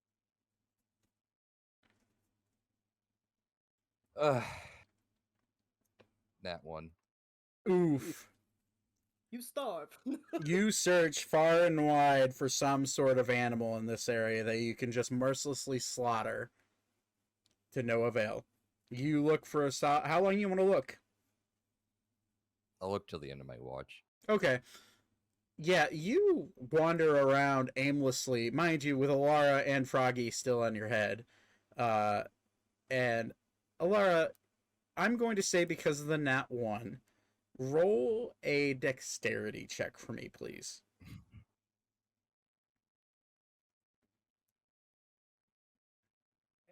I really 17. Somehow, some way, sleeping, which I'll roll a dex check for good old Froggy. He gets advantage because he has suckers on his little toes. Duckies. That's a frogs. Their decks are wow. Frog dex is insane. What? +6 for frogs on dex. Holy shit! That's a 22 for Froggy hanging onto your head. Yeah. So yeah, you guys are good. You're just sound asleep as Ori is fumbling through the field trying to find something he can mercilessly slaughter to no He's avail. like digging through bushes, fucking looking around trees, Yeah. shaking trees to see if anything comes out. Vince is down bad. Oh. He like just stomps back to the camp. He kicks a few trees out of anger. Oh my god. Okay. So Elka, Eiko, you've now seem to have found your party that you were supposed to look for. So you guys are wandering back to the camp, right? Mm-hmm. Okay. So as you guys wander back, the third watch is about to come up.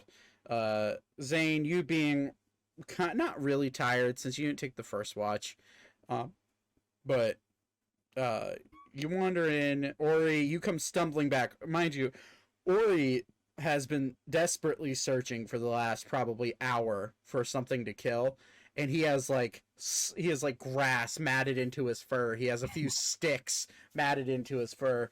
Like you see a little bit of scrapes and scratches along the more skin like portion of his body, like to no avail, and you come very defeated walking back to camp. I have failed. You'll get it next time, big guy. He'll crawl back in his tent. Okay. His head's gonna be sticking out. So, mind you, this is the biggest tent. It's big enough to hold the entire length of your body, and your feet would be clearing the entrance by about 3 to 4 inches. But so you're just sleeping with your head out anyways. Yeah, he's tired. Okay. He just gives up. just crawls in, yeah. He's had enough. So, second watch comes to a kind of eventful end. For third watch, I know Vaten is going to be there, but who else said that they take it? I did. Okay.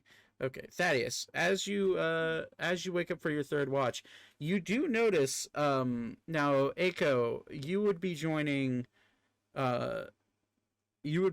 probably the tent with Zane. And in the tent, this is just how I'm imagining it, so if you guys want to correct me, you can. I would imagine that Zane and Thaddeus, and Beep would probably be sharing one tent. And then Vaten and probably well, I'm just trying to think here. Probably Vaten. Thaddeus would probably be spending the night. Thaddeus is sleeping on the wagon. Oh, okay. All right. So, Zane, you'd have a tent all to yourself. However, Elka, where you would be sleeping, you'd either be sleeping in the tent with Vaten, or you'd be sleeping going into the same tent as Zane. It's up to you. Since both of you are kind of relatively small, you can kind of sleep anywhere. I'm good sleeping out. I have a bedroll, so I'll just throw that out near a fire and not go in a tent. Okay, and then Eiko, what would you do? I prefer to sleep in the nearest tree. Okay. The nearest there is an oak tree at the base of the camp, so you'd be sleeping up in that. So as Zane and Ori and I guess Alara and Froggy, an extension, uh, wander into their tents for the night. Third watch is up. Thaddeus, I'd like you to roll a perception check for me, and Vaten, are you going to be going around scrounging? Yep. Okay. I'm going to say roll a survival check for me. 16. Yeah, you as you're looking around, well, I've already used that. So, as you're looking around, you do manage to find a few what they're creatures that look like meerkats, kind of like almost like prairie dogs, if you would. You do manage to find a few of them and kill and capture a few of them. I'd say, let's say 4 of them. And then you also manage to scrounge up. You do run into a few wild onions and maybe we're gonna say 16. Probably some wild onions and maybe some like wild parsley. Just scrounging up. For the 7, Thaddeus, perception, you do again notice Baten, like the night before or the morning before at this point, wander off into the bush and try to scrounge some stuff up. But with the 7, describe to me what you're doing as you're as you're sitting there around the campfire, doing whatever you're doing. Well, basically, what I'm doing is just kind of looking around, listening, and looking up into the tree and contemplating our new friends, watching this scavenger through the woods, and daydreaming about a life once before. Okay. What you didn't notice with the 7 is you do notice some. You didn't know there are, however, roll a perception check for me, since you are out in the bush. 20. Wow. Vaten, you noticed clear as day, looking down the path, there is a small heading towards where you're going. You do notice what seemed to be a group of larger humanoids enter crossing the I would guess probably the river. They're heading towards the river crossing. You notice that maybe it's just a group of individuals just trying to get up early in the morning to head that way, but they don't have any horses. All of them are on foot, and they're relatively heavy and relatively large, walking towards the river. But as your watch comes to the end, comes to an end, nothing really other than that it really happens. You wake up. There's breakfast. I assume breakfast would be served by Zane and Vaten again. If you guys want to do your tools, you certainly can. You killed it last time. I'll let you handle it again. So I'm just there to sous chef you. So you can roll. You can roll. Oh, You can roll the advantage because he's helping you. helps if I actually hit the net. Helps if I actually hit the advantage button, huh? Boom. 24. So for this sake, you remember you have 4 prairie dog-like creatures dead, and you also have wild onions and some wild parsley. What are you going to be making? Yeah, I think it's gonna be more of a stew. I'm gonna keep a small chunk of prairie dog intact for the big guy. Okay. And I'll just cook that kind of separately. But yeah, just kind of simple stew, a little bit of oats from the supplies, a little bit of the wild onion, and the meat kind of spread out as best I can for such a large party. Okay. With the 24, you guys get another 5. If you haven't marked it off, you get everybody in. Now, anybody who ate the food for breakfast gets 5 temporary hit points. Does not stack from the one before. Damn. Was there a vegetarian option in that? Well, we do have bread. I would say you would have mentioned that as they're cooking, so that's up to them if they were going to make it for you. I'd say we would have. Yeah, if it was mentioned, I definitely would have. Okay. I would have looked very confused doing it, but I would have done it anyway. I could have handled that part while you were doing the beats and whatnot. All right, so describe what you made there, Zane. For Elka, Yeah. I'm gonna take some of that parsley and wild onion, mix it with a couple of the other vegetables we might have on hand, do a little bit more of like a vegetarian stew Okay. portion for her. Well, there you go. Yep. So, with the 24, everyone mark 5 temporary hit points on their character sheet for the day. Again, does not stack.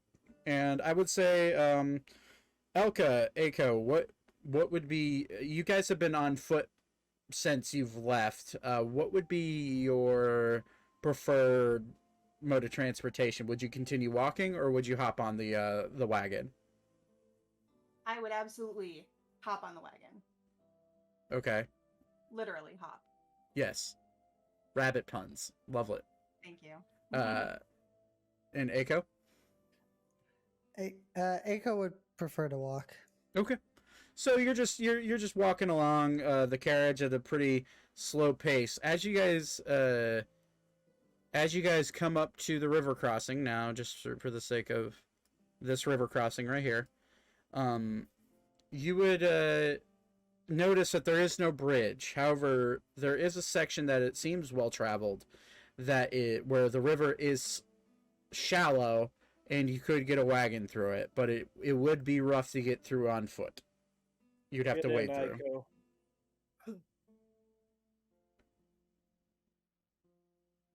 I'm just gonna look at Aiko and be like, you're getting in. Alright.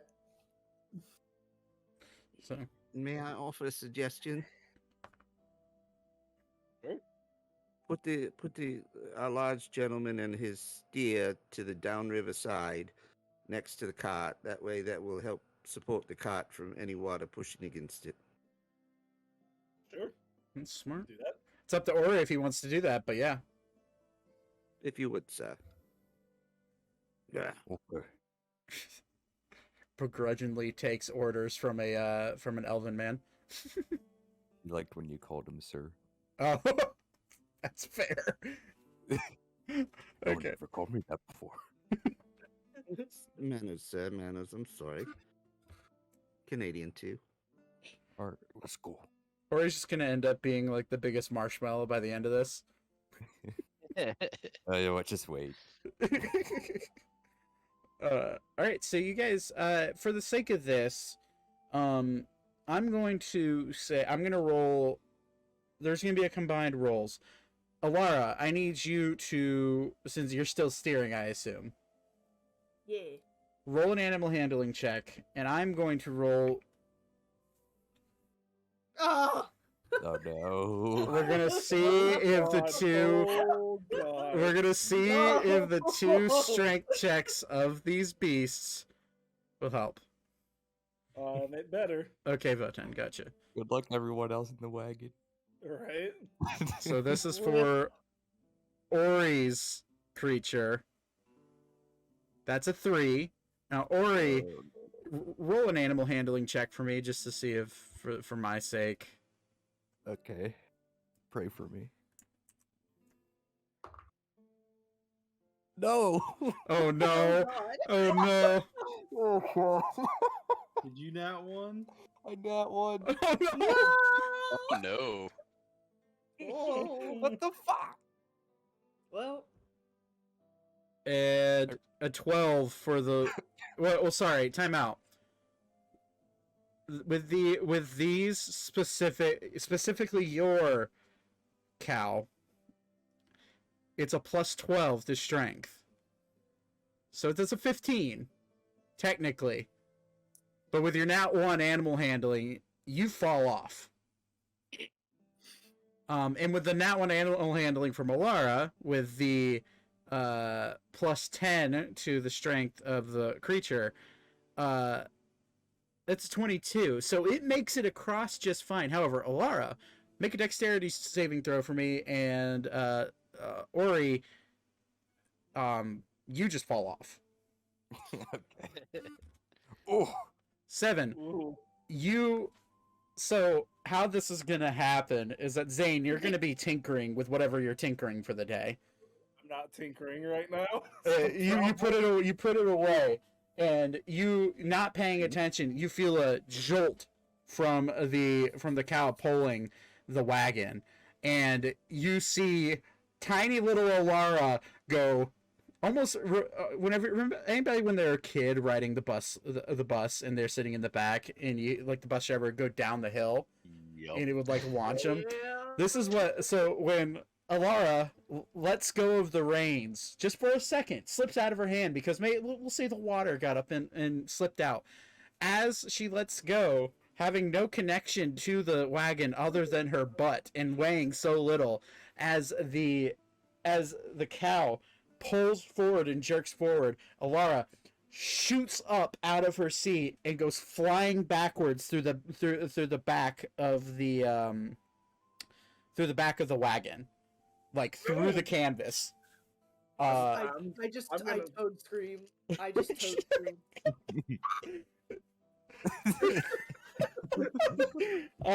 Ori, you fall off, but as you fall off, I'm gonna say just for the sake of shits and giggles. Okay. You take 5 points of bludgeoning damage as you fall off your steed, and your steed, rolling a 15, continues to move along with a cart. However, when you fall in, it's, being how large you are, it's literally like sitting in a kiddie pool.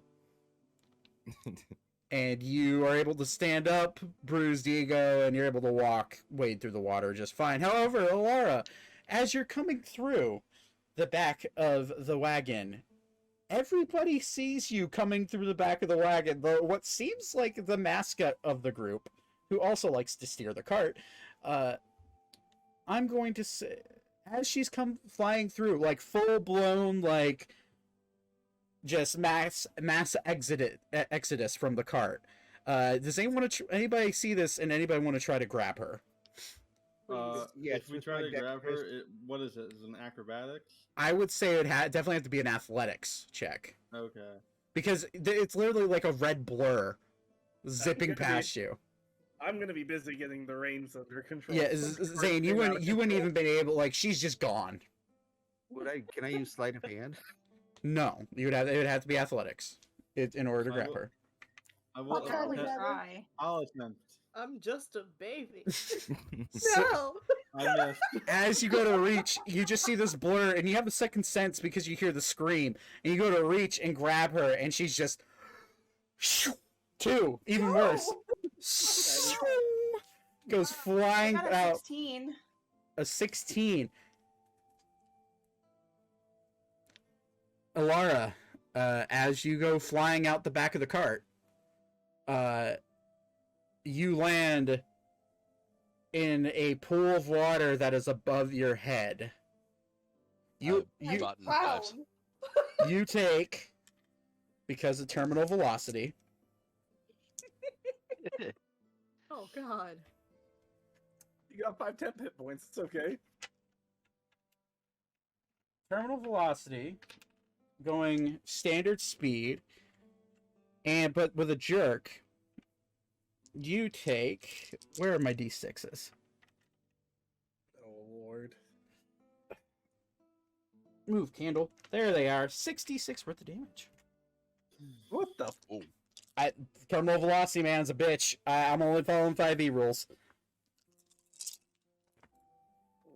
Let's see here. That's 11, 12. You got lucky. That's 17 points of bludgeoning damage as you go flying out the back of the cart. Jesus Christ.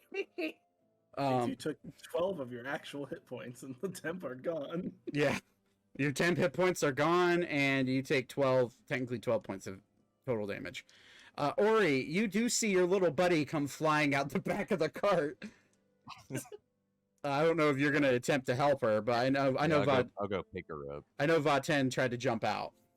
I'm just Yeah, I limp was- as fuck when you pick me up to put me on your head. It's like a rag doll. I like pick her up by her hand with like 2 fingers. Like, are you okay? No. I've been humiliated. And I'm in pain. Heal yourself.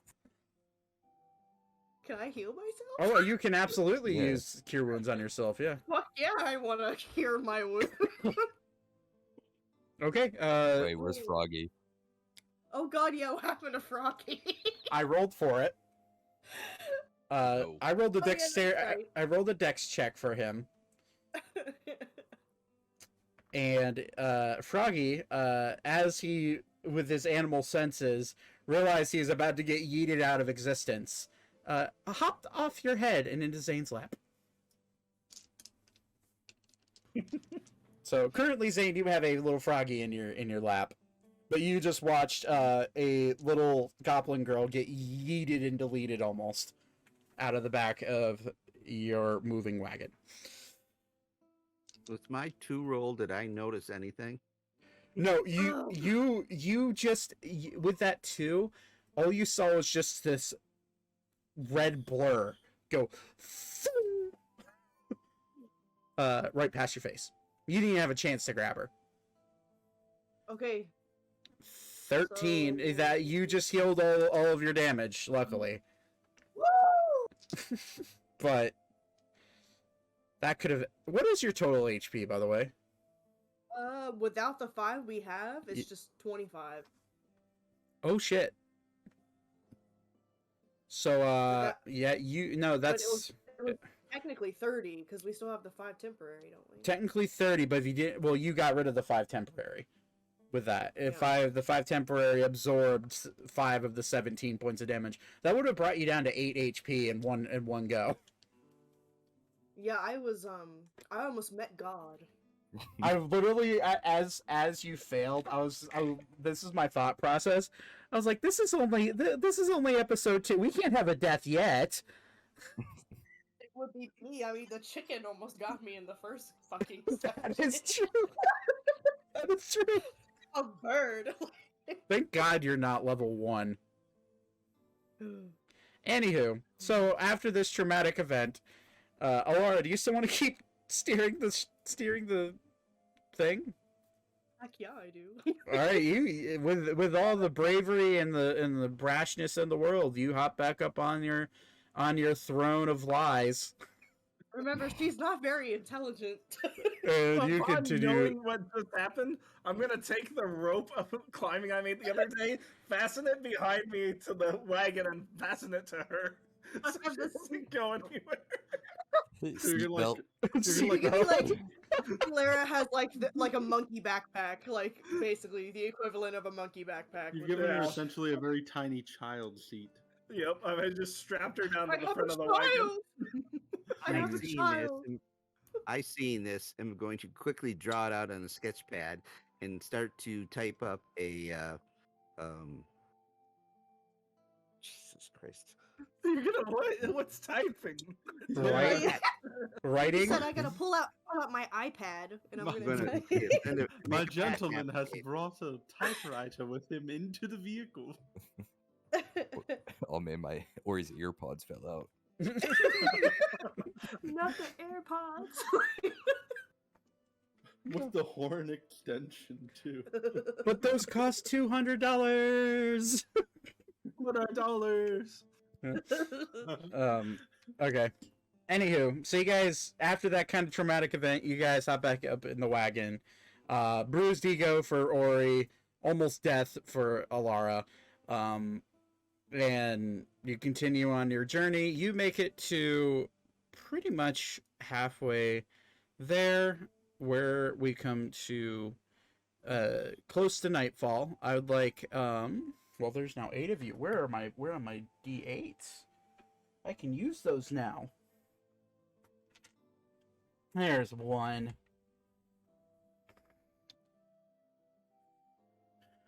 Aiko, can you please make a survival check for me, please? 17. Yeah, you find a nice little clearing next to a few trees that seems to be shorter grass, maybe more well maintained because of the road being a little bit traveled.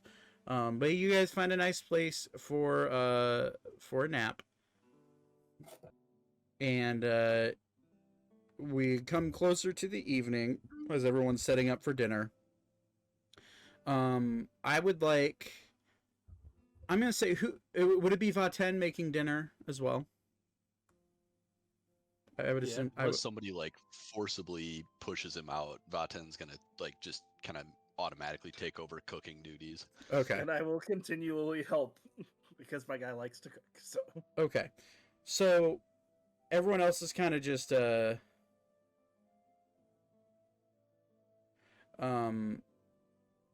Thaddeus, yes, you would probably know how to utilize them using that alchemy book. That being said, I'm gonna say, we're gonna say Zane, roll a perception check for me, please.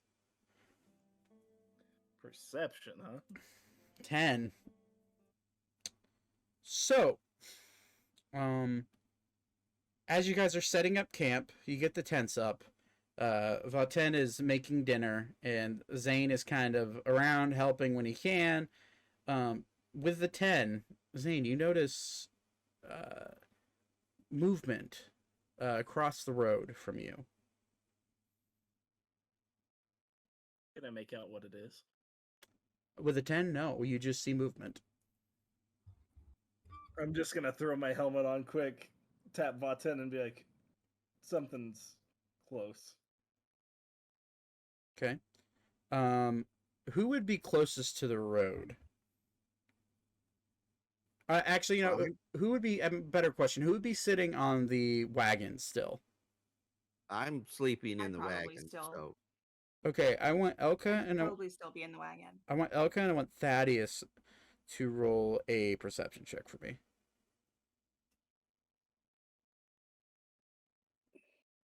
12. 12. Okay. perception, Yes. persuasion. Where the frick is perception? Where's perception? Oops. 19. 17. 12 and a 17. Okay, you notice the movement as well. However, Thaddeus, you're sitting up closer to the front of the wagon, and you're sitting, I'm going to say you're sitting up in the bench area as of right now, and you look out over the field and you notice the top of what seems to be a fairly large humanoid's head crouched down. And when you look a little closer, you notice there's more of them and more of them, probably 3, 4 more, could be even more than that. With a 19, you're able to gauge that they are very clearly attempting to, well, sneak up on you. Oh yeah, they rolled like shit. That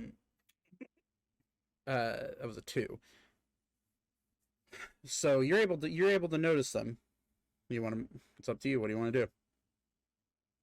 We have visitors. The good kind There's or the just bad like kind. Hi. I'm gonna look over at Ori and be like, I heard you wanted... Finally. Yeah. I'm going to draw my short bow and notch an arrow. Okay. And Risk weapons out. as you say, guys, we have some company. They heard that. So you're gonna hear Thaddeus. Plans ruined, boys. Let's get them anyways. And you're gonna see 6 large men, probably 6 foot to within the 6 foot to 6'6" range, and one of them being particularly larger, closer to the 7 foot range, They're large, wearing leather. The largest one has like a top knot, brown hair, and these really long tusks coming out of his bottom jaw. These are orcs coming out, weapons drawn. I would like everybody to roll initiative, please.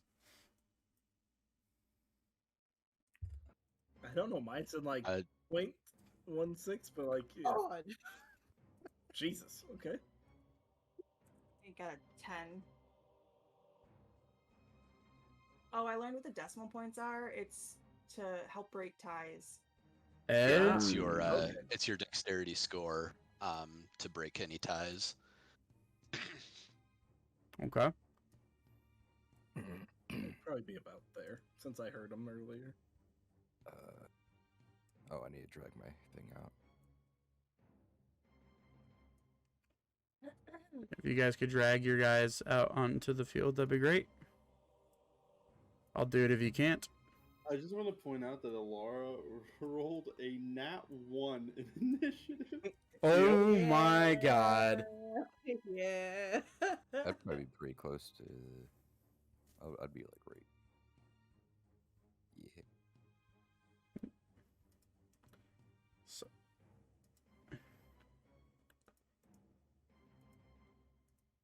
I'll be like here.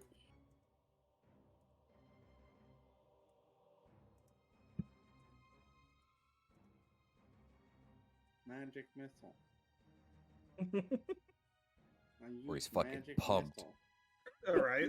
or he's just like, fucking finally, man. I'm so bored.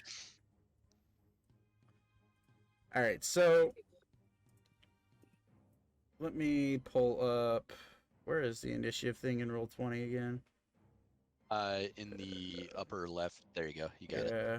Okay. For some reason, me hitting add turn didn't add turns. Oh, there it is. It just was being stupid. All right, so I guess we're having. All right, yeah, that's fine. We can do that. So for some reason it didn't auto input in. So for Ico is a 16. Alarms is a 3, but it's a nat 1, so she goes last regardless. Thaddeus is a 21. Great. Zany Boy is a 9. Elk is a 10. Let's see. 20 for good old 10. Beep is a 14.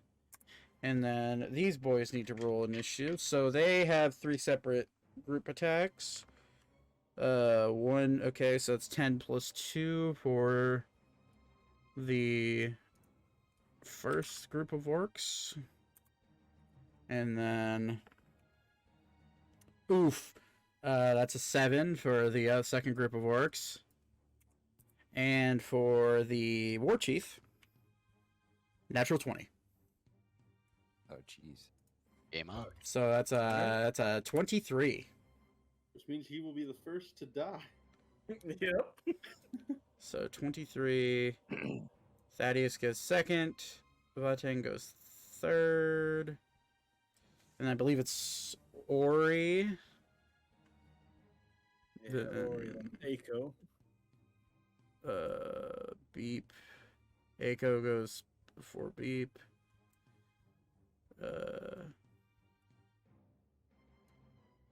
Work there. Miss Egg goes last.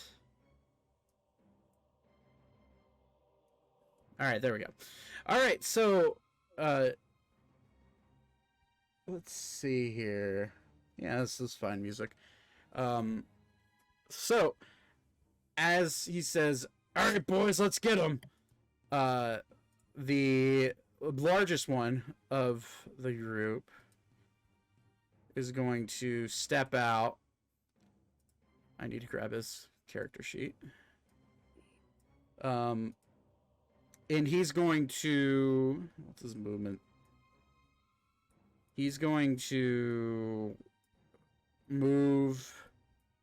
Yeah, he can just get into range of Ori. and he's going to take a swing at Ori with his great axe. So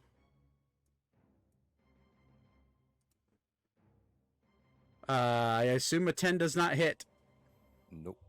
So as he goes to swing down with both hands, he swings down and he straight up just whiffs and swings to the side.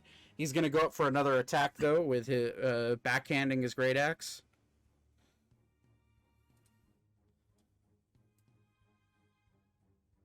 Oh, I don't know if anybody's. I don't know if you guys can see the dice. That almost hit a 20.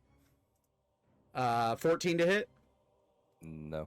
All right, so another whiff. This time you block it with what do you have equipped? Do you have your great swords or your great axe in your hand? I have my great axe and a great sword. Okay, so you block it with a great axe away, and he's like, "You're a tough one, big guy." Boys, let's get them. And these guys are going to hang back because it's not their turn yet. Thaddeus, it's your turn. I with my bow, short bow. Okay. Do I have a shot at the one that is attacking our big guy? With Alara, well, where is Alara? That's my question. Would Alara be on his head or like be standing next to him? I'd probably sit her down. Okay, you'd be able to, with that angle, you'd be able to shoot over Alara's head since she's so tiny. Okay, then I am going to make an attack with my short bow. Okay, roll for an attack. I don't know. Oh God. The first one worked. 21. Yeah, 21 hits. Roll for damage. Okay, it's 1d6 plus 4. Can somebody roll that for me, please? You got it, buddy. That's 5 damage. 5 Plus damage. 4 piercing. Yeah, total 5 total damage. 5 total damage. Okay. Yeah. So he. Yep. So first arrow, hits him and barely sticks into his shoulder, and then he kind of like looks at you, grins, and like rips the arrow out of his armor. So he throws the arrow to the side. I don't know. Okay, I also have cunning action. I'm not. Is that which means you can attack again, I believe. Okay, so can I use? Right. That's how that works. He can, think so. No, he can hide, disengage, dash. Okay. So yeah, you It's could a bonus action. Yeah, you can bonus action hide or dash or disengage. Okay, I'm going to move forward. And draw my rapier. Okay. Why is it not letting me? Yeah, right where I am. I'm trying to get one block forward. There we go. Why is it not? Where are you trying to go? One in front of me. There you go. Thank you. Mm-hmm. Okay. So this doesn't have a mouse, so right, I gotcha. All right, so I believe that's your turn then. Vaten, it would be your turn next. Alrighty. I'm gonna go ahead and crap. I don't want to move my mouse away. I can just put that there. Okay.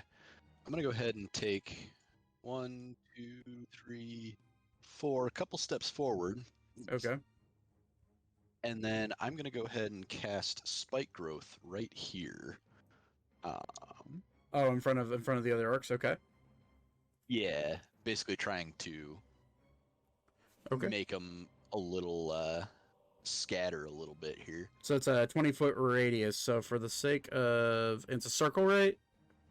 Yeah. Okay. So 20-foot radius Basically, centered on that. So it's that would actually technically be 20 I foot. measured it out. Would be one because it's a range of 150 feet, so you could literally cast it right on top of them if you wanted. I want it here because I want to make him go through it or around it. So it would, And I don't want to hit any allies, basically. okay. Well, each square is 5 feet. So Yeah.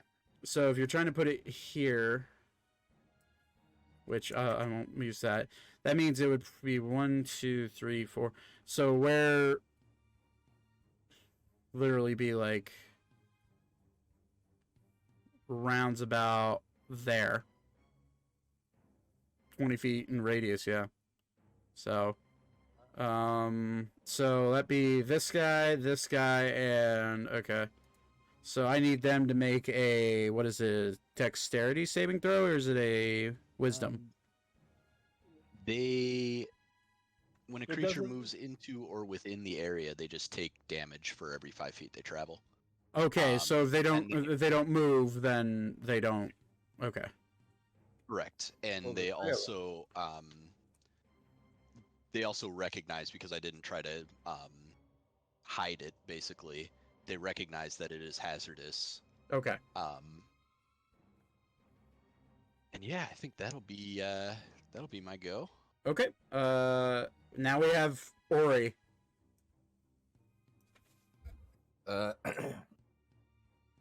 He's gonna make an attack roll with his great axe on the guy in front of him. Okay. Roll for an attack.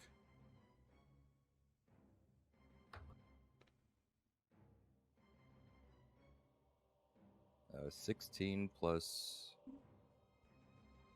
6, 22. Yeah, definitely hits. Go ahead and roll for damage. Now, is this with your great axe, or is this with your sword?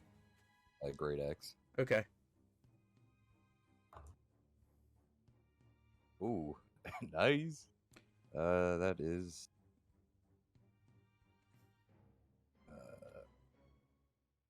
27 damage. Holy shit! Yeah. Yeah. You cut into this dude, and you see as you cut in, it does cut into his body across his chest, but you see sparks fly as it rips into his chainmail. Yeah, I rolled a 12 and an 11. Oh god damn! Yeah. Yeah. I'm gonna action surge and hit him again with it. Okay.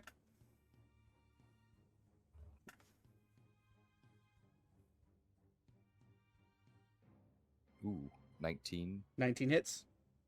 It's also a crit. If it's a nat 19, it's a crit. It is a nat 19. Oh, I thought you rolled a. Oh, Okay. sorry. I should have said nat 19. Okay. Yeah, crit away. Jesus. 12 and 10. Jesus Christ. So you can either double that amount or roll 2 more times. I'll double it. Okay. So it's 22 plus. Do I add my modifier with the action surge? I don't believe so. No, since the bonus attack. So it's just straight damage. Well, I think it qualifies as an action when you action. Let me double check. Yeah, I'd say. Yeah, I think action surge is that you get a second action. Okay, well then yeah, you would include your bonus on top of the 44. Okay, so it's 44 plus 4, 48. 48 points of damage, and jeez, son of a bitch. Okay. He as you cut into him again, he's like, good one. He's starting to look a little bit labored at breathing. Is that? I believe that's your turn. I have a bonus action I can use. Oh shit! Yeah. Before he attacks you, he's gonna be like, "Wow, you're still up." Damn right.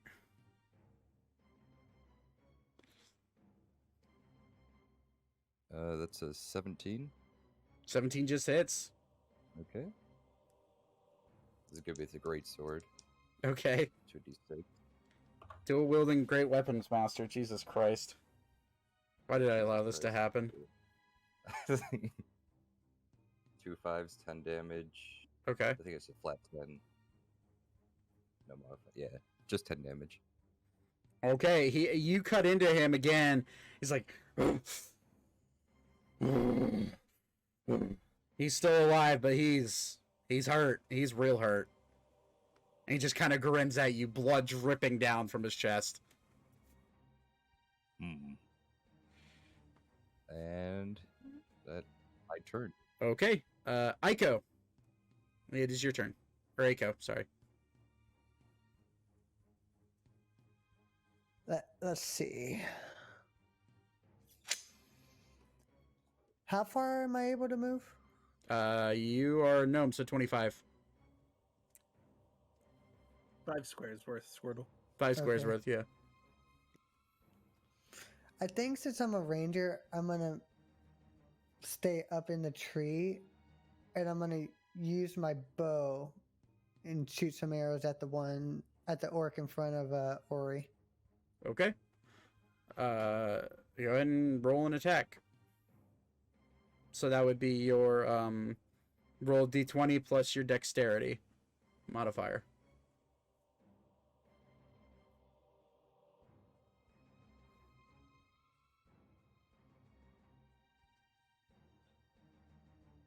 Nat 1, nah. Oh no, sorry, it's a 6. Right? Yeah, it's a 6. Never mind. I thought that was 6 plus your dex modifier. So I just hit my dex. No. What is the big number on your dex? The big number is 16. Okay, what's the one underneath that? Oh no, Above the big number is 3. Then the next one. Okay.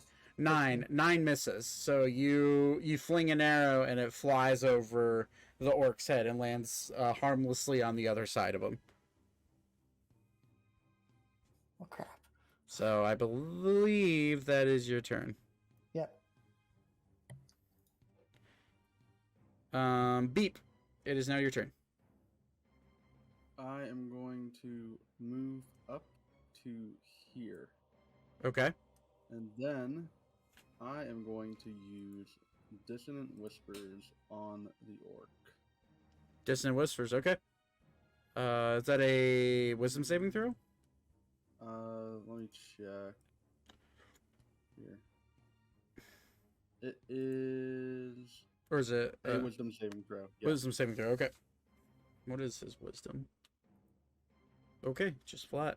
Alright, so just roll d20.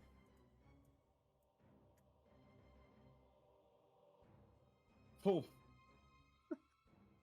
Alright. There it is! Alright. Okay. Since he had a critical failure, it's double damage if there is damage. I think the 12 that shows under it is the damage that was done because it's psychic damage. So just times that by 2, so 24. And he will move away from me. No, he won't. Describe to me how you want to kill him. Oh.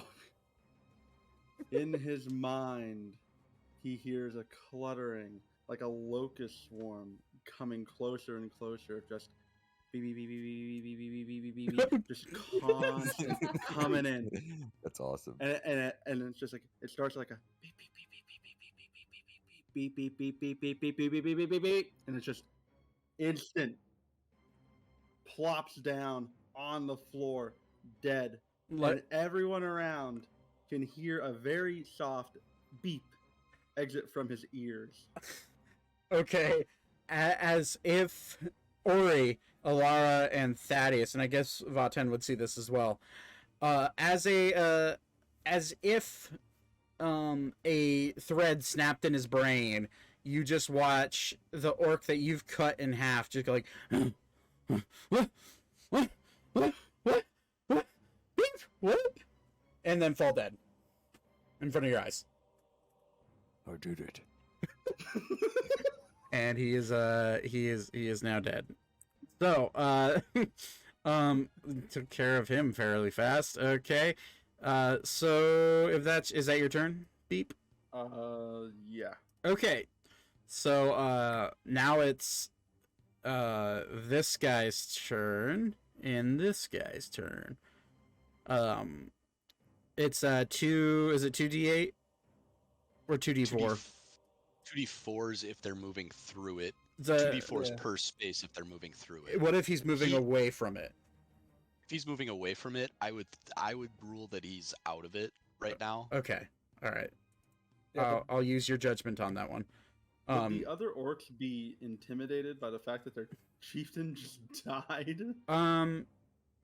I would say that they saw that their chieftain just fell to the ground dead, but they're orcs, so Okay. they have what's called the aggressive feat, which means that they will continue to fight on and move at aggressive speeds towards any creature that can see it. So the answer to that is normally yes, but this time no. Okay, so this one is going to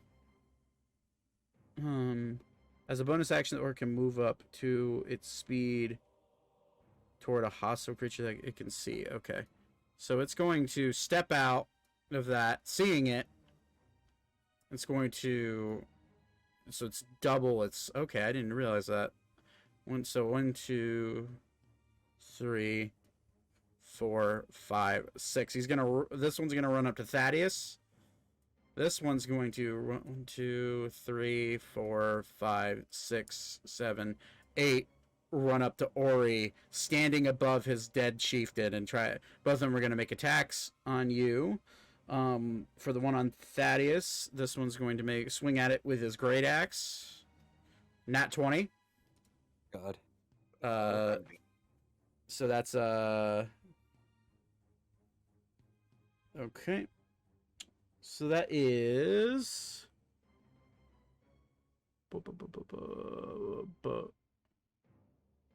1d12 plus 3. And I'll roll damage on my own dice. That's 8 plus 3, so that's 9 points of damage on you. Times 2, so that's 18 points of damage. Thaddeus? That hurt. Okay. You have your 10-5 at least. Yeah, remember, you do still have 5 temporary hit points. Next one is going to swing with his... Oh, sorry, I actually did not mean to ignore that roll. He is going to take out a javelin and attempt to stab at Ori. It's 19 to hit. That hits. Okay. 1d6, okay.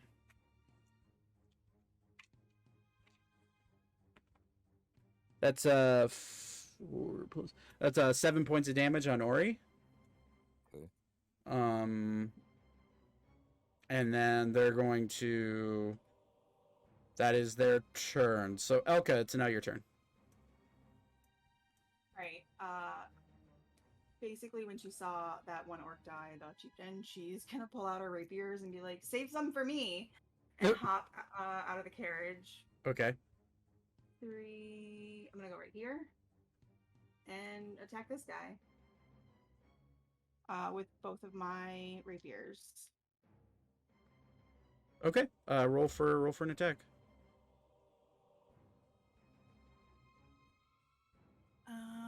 I got a 21. 21 hits. 8. 21 hits. The 8 does not. Okay. And that is. What's this one? No. What the fuck's me? Here it is.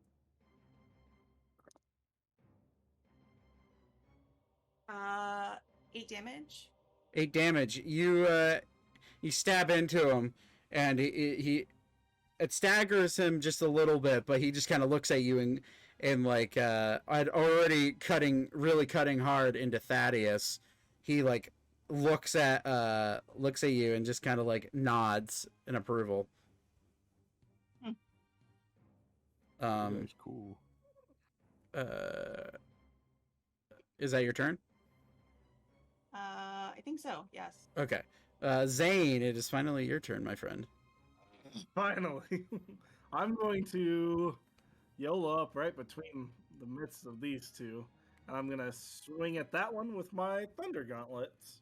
Okay, it is technically very much flanked now, with Elka being on that side. So you roll with advantage. Oh, sweet. I'm okay with that. Let's see what happens. Boop. 19. 19 hits. Roll for damage. Where is I don't know where my D8 ran off to still. D8. That sucks. 5 damage. And if he attacks anybody but me, he has disadvantage next turn. Okay. Yeah, 5 damage. As you punch into this guy, it like literally Elka, Thaddeus. Well, Thaddeus, granted, you're kind of laboring because you just got a massive hit. But Elka, you see this orc just start to shake violently as Zane's punch just kind of zaps the shit out of him. Okay, is that your turn? Yep. Okay, it is now this group of orcs' turns.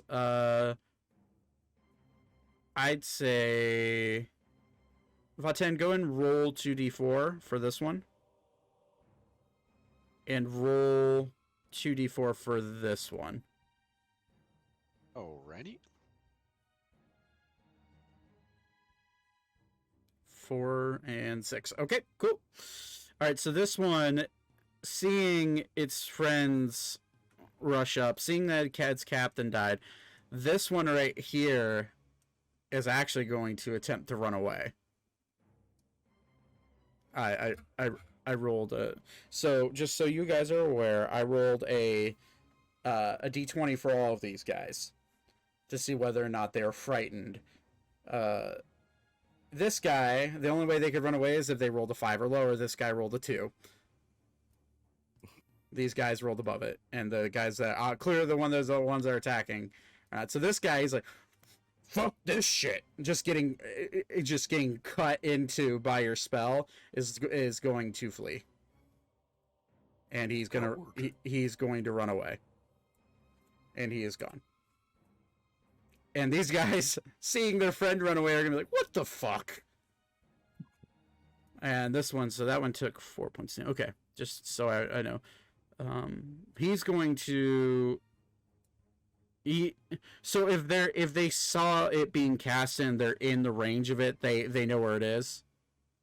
If they saw it being cast, they know where it is, yes. Okay, so this one, non-aggressive, is going to move its 30 feet around, which that's right there.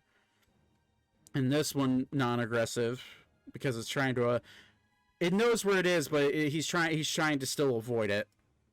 It is going to move up next to him. And this one is going to look at you, see that you're the one that cast that spell, and attempt to throw his javelin at you, which that's within range, so I don't have to roll with disadvantage. Bring it. Probably not. Nope. You see this massive wooden pole come flying over your head and hit near the tent stakes behind you. You feel the wind come off your face. It is quite a large javelin. This one is going to do the same, however. Yep. That one. 19 hit? And that hits, yep. Okay. That's okay, well. It's 1d6. That's cocked. That's 6 points of piercing damage as you catch a javelin right in the leg. Alrighty. Boom. Oh, it doesn't come off the token too. Gotcha. I take a whole 1 point of actual damage. Yeah. Can I quip and retort? If you want. These belong to Vaten now.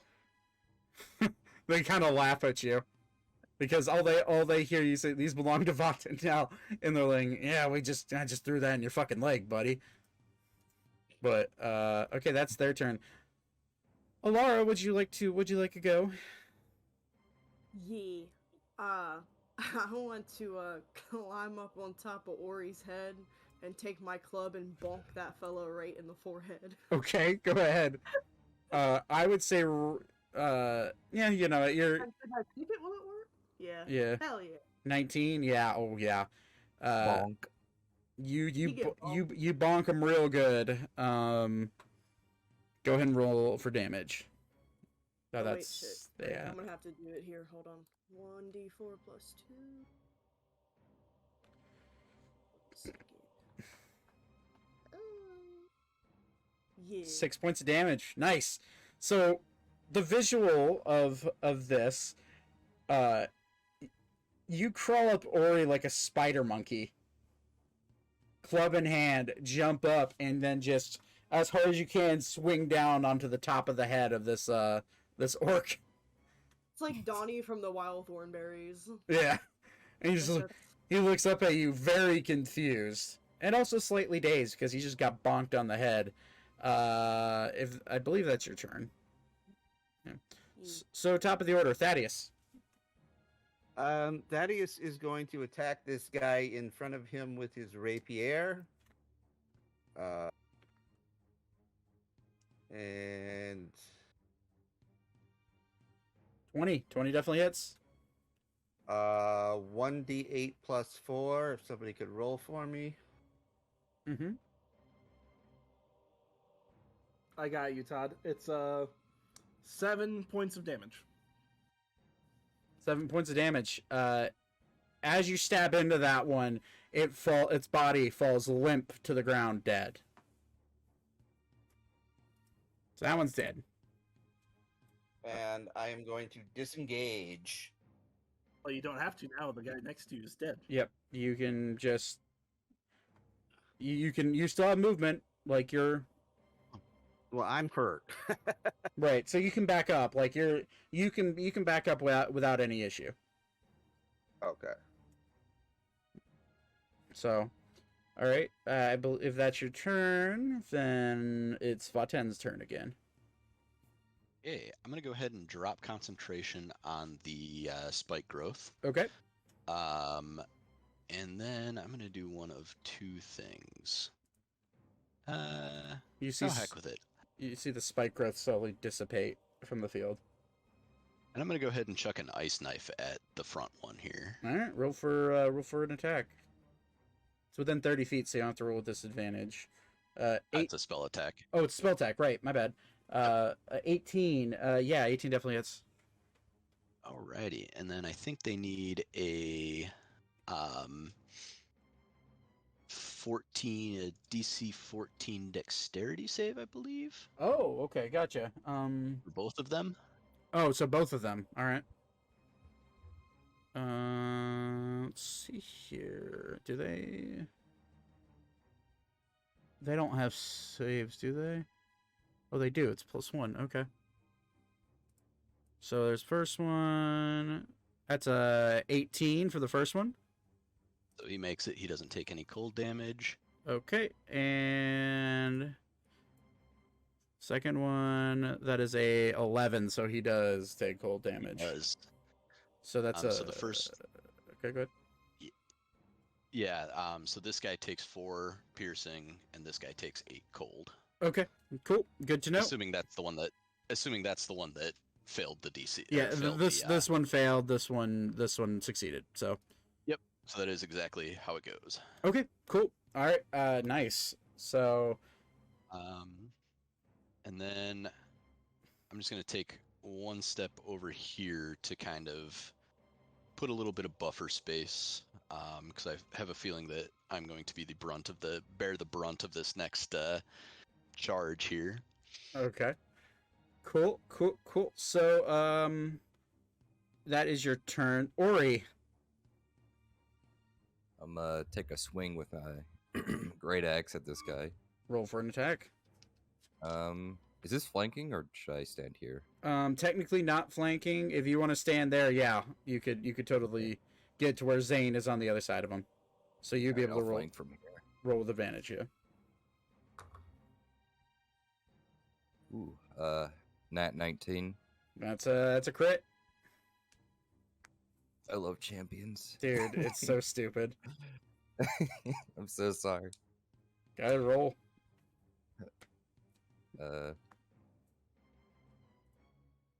34 damage. As you swing across the cross of his head, you send his head flying, lobbing like a baseball across the field. He is dead. I gotta think of something cool to say. Okay. What is there? Before I swing, I want to look at him. I want to say, "There's nothing after this." And I cut his head off. And before he even has a chance to quit back, you send his head flying across the field. He is dead. All right. And I'm going to.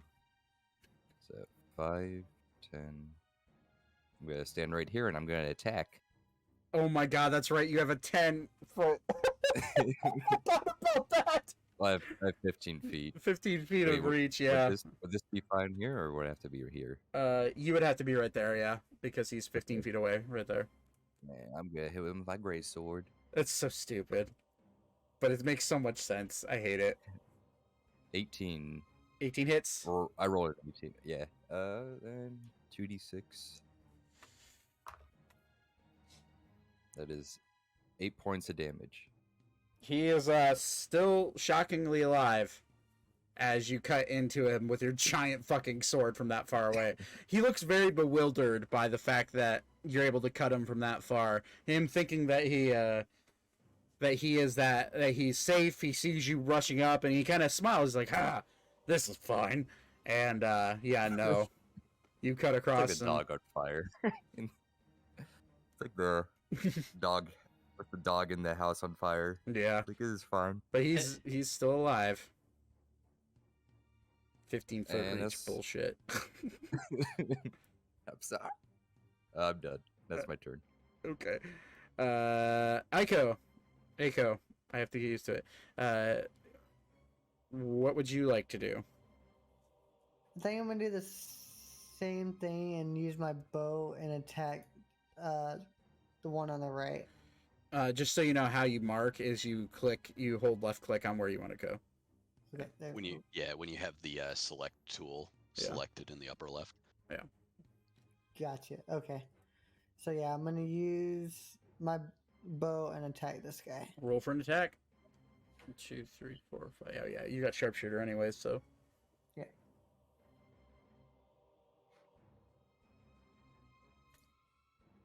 God damn it. 3 plus 3, it's a 6. So yeah, that does not hit. Again, it's like you gotta re-notch your bow or something, because the last two you sent have just gone really wild far over their heads. And like, mind you, you're hidden right now. Yeah. So it's kind of like you're shooting, and like everyone who's witnessing this just sees arrows flying out of the tree. But that misses, unfortunately. Beep. It is now your turn, unless you want to move out of the tree, Aiko. No, I'm gonna stay. Okay. All right, Beep. Ori, how's your health? Like HP? I have 26 out of 33. Okay.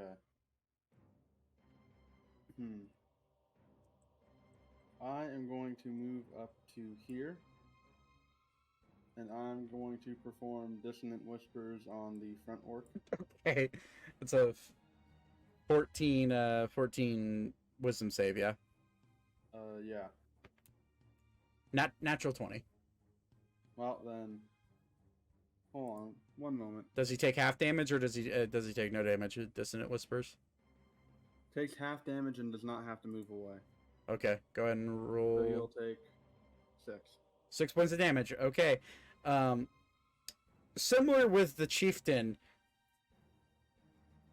he hears beep beep beep beep beep beep beep beep beep beep beep beep beep beep beep beep, and you just you just see blood come out of his ears, and he like falls dead on the ground. He is now dead. He looks at his weapons in his hand. He's just like, "Oh, wow, I am mighty." Okay.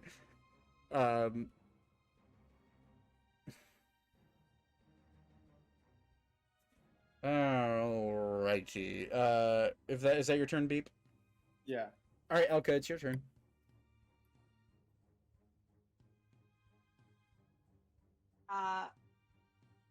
Okay, so I would like to run straight up and jump onto Ori's head or onto his shoulders so that I can pull out my crossbow and shoot this guy. All right, technically, Alara is sitting on top of his head right now. Okay, I wasn't sure because Just remove she me. was over there. So Yeah, I survived. Listen, I survived getting thrown out of a Conestoga wagon. Just, I mean, he can stand on his head and I can stand on his shoulders. just fling me, ma'am. Fling you. Don't hurt the baby. Yeet the baby. Nah.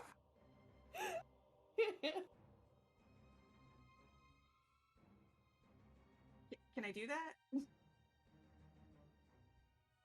Yeah, totally can. And I'd say your dex is high enough that you'd be able to just do it. Yeah. Okay, so I'm gonna pull out my light crossbow. Aim at this guy's face. Roll for an attack. 12. That's 12 misses, unfortunately. dang it. He sees you. He witnesses his friend's ears like spew with blood and his brain pops. And as he looks at that, he's already kind of frozen because of the ice knife.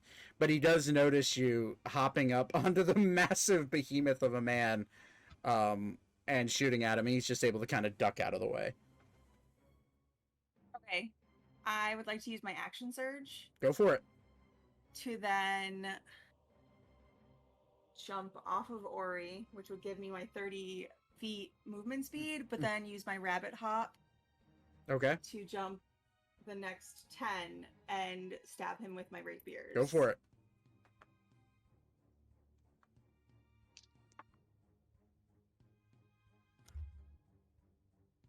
All right. I have a 13 and an 18. Both hit. Cool. Roll for dangage. We have 20 damage. I'm sorry, how much? 20. 20 damage. Stealing a line from Matt Mercer. How do you want to do this? I mean, he's pretty tall, so can I just, like, shove both of them straight through his junk? Oh, you absolutely can. Oh, yeah. You're short enough. He's like 6.5 feet, man. Yeah, you absolutely can. So you shove your swords in, and he looks at you. He's like, tiny one. You just missed your crossbow shot, and you just go, okay, stab right, and he's like, flop down on the ground. Good job. And we are out of combat. We did it, gang. Good job. Or he's gonna yank a tusk out of the one he killed. Okay, easy enough. You don't have to roll for it. I think I'm pretty sure I'm standing on top of the chieftain's dead body right now. I'll search him for anything good. Okay, roll an investigation check for me. 16. Yeah, you find a small little coin purse, 5 gold, 2 silver, and 13 copper is in it. You also find on his waist 2 daggers.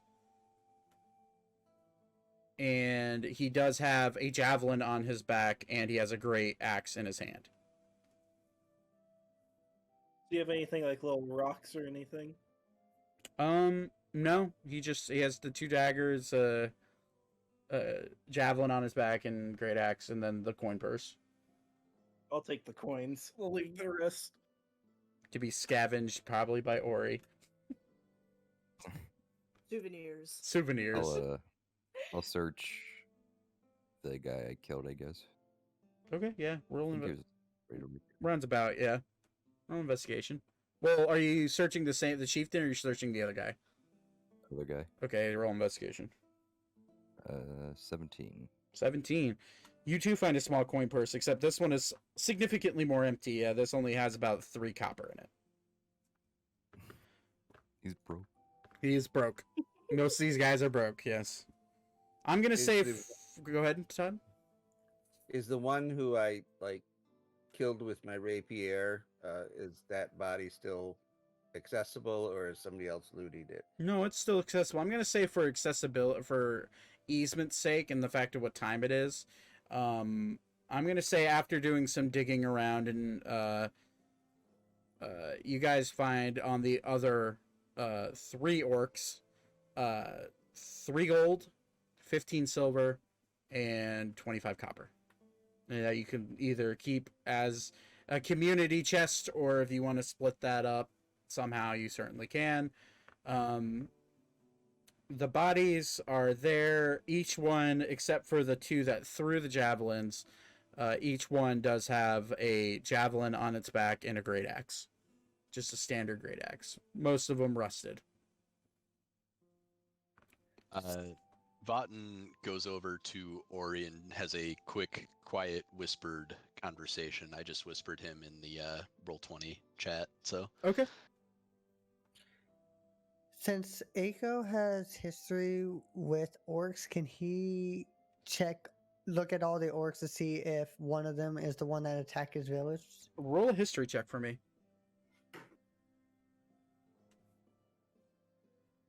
In 10. response to the. Sorry, go ahead. You guys go ahead. Yes. After the quick whispered conversation with Ori, you see Votten go to one of the orcs and pulls out a like almost kukri looking blade and starts hacking off chunks of like thigh and Okay. different meatier parts of the orc. Easy enough with your proficiency in cooking. I'm just gonna say that you easily do this. And I have. You also have too, cunning. so- You also have cunning artisan, so that also works.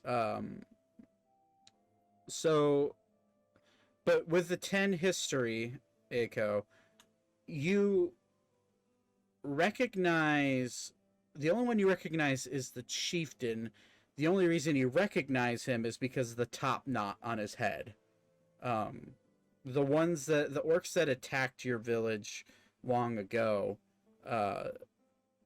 all wore similar top knots, but you do not know if this is the same, if this is one of the same orcs that did it, since you remember from the time that it was all blur, and most of them, all you saw were big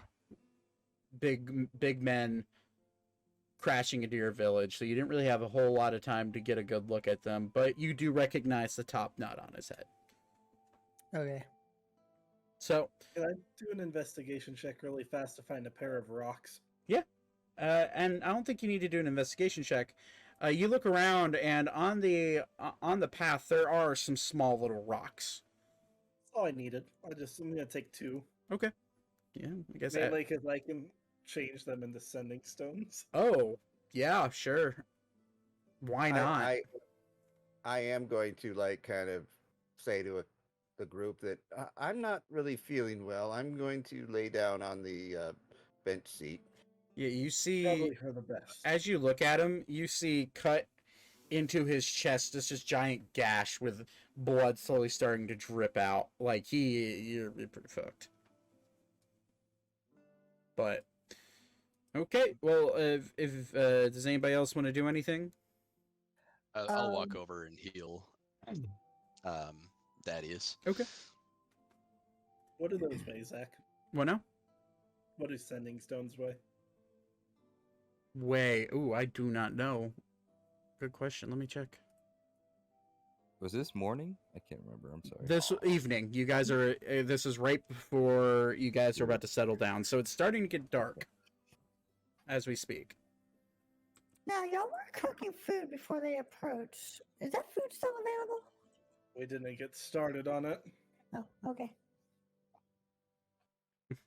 Fucking love it. All right. So, what is it?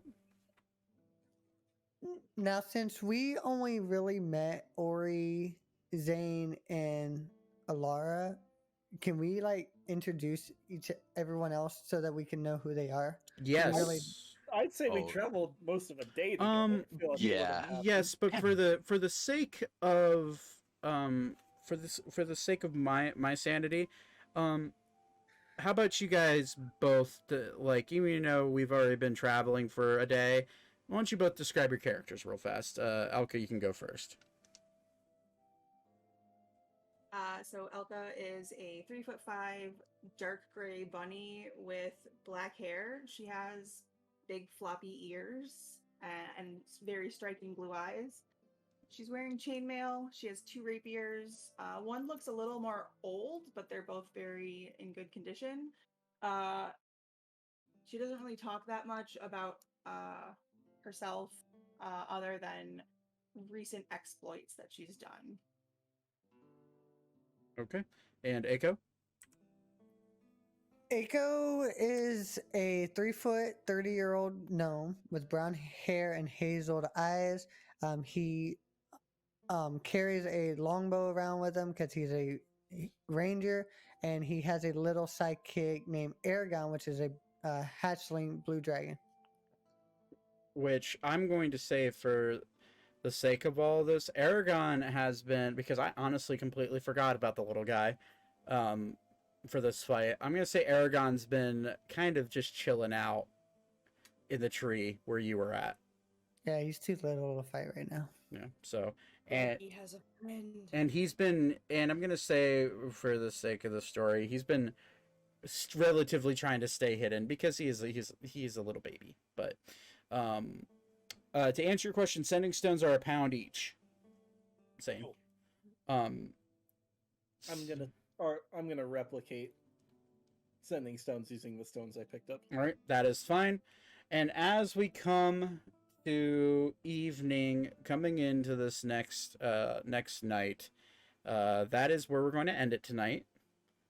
We'll pick this up now. We'll pick this up probably. My guess is going to be when I get back from vacation, but I'll talk to you guys about that in just a second. But we'll be picking up here in the morning of the next day, traveling to Caister, battle worn, and now getting some rest. Everyone can mark down that they've had a long rest and recover hit points. Thaddeus, you gained 5 points from the cure wounds from Vaten. So remember that, and we will pick this up whenever we can. How many points do you get for a long rest? You roll your hit die. Well, no, wait, no, you don't roll your hit die at all. You just get full HP. Okay. So, all right, everyone, that'll do it for us. Thank you for watching and listening to our show. Like I said in the intro, our next episode will be on June 26th, Sunday, over on our Twitch channel live, as well as on our YouTube channel live. At probably going to end up being 7:30 p.m. Eastern time. We're going to shoot for 7. I'm kind of going to keep you updated on my Twitter page if you want to go follow me there. And yeah, I appreciate it, guys. Thank you for hanging out and watching through our story, and I can't wait to get into the next chapter of this story. Have a wonderful night. I'll see you guys later.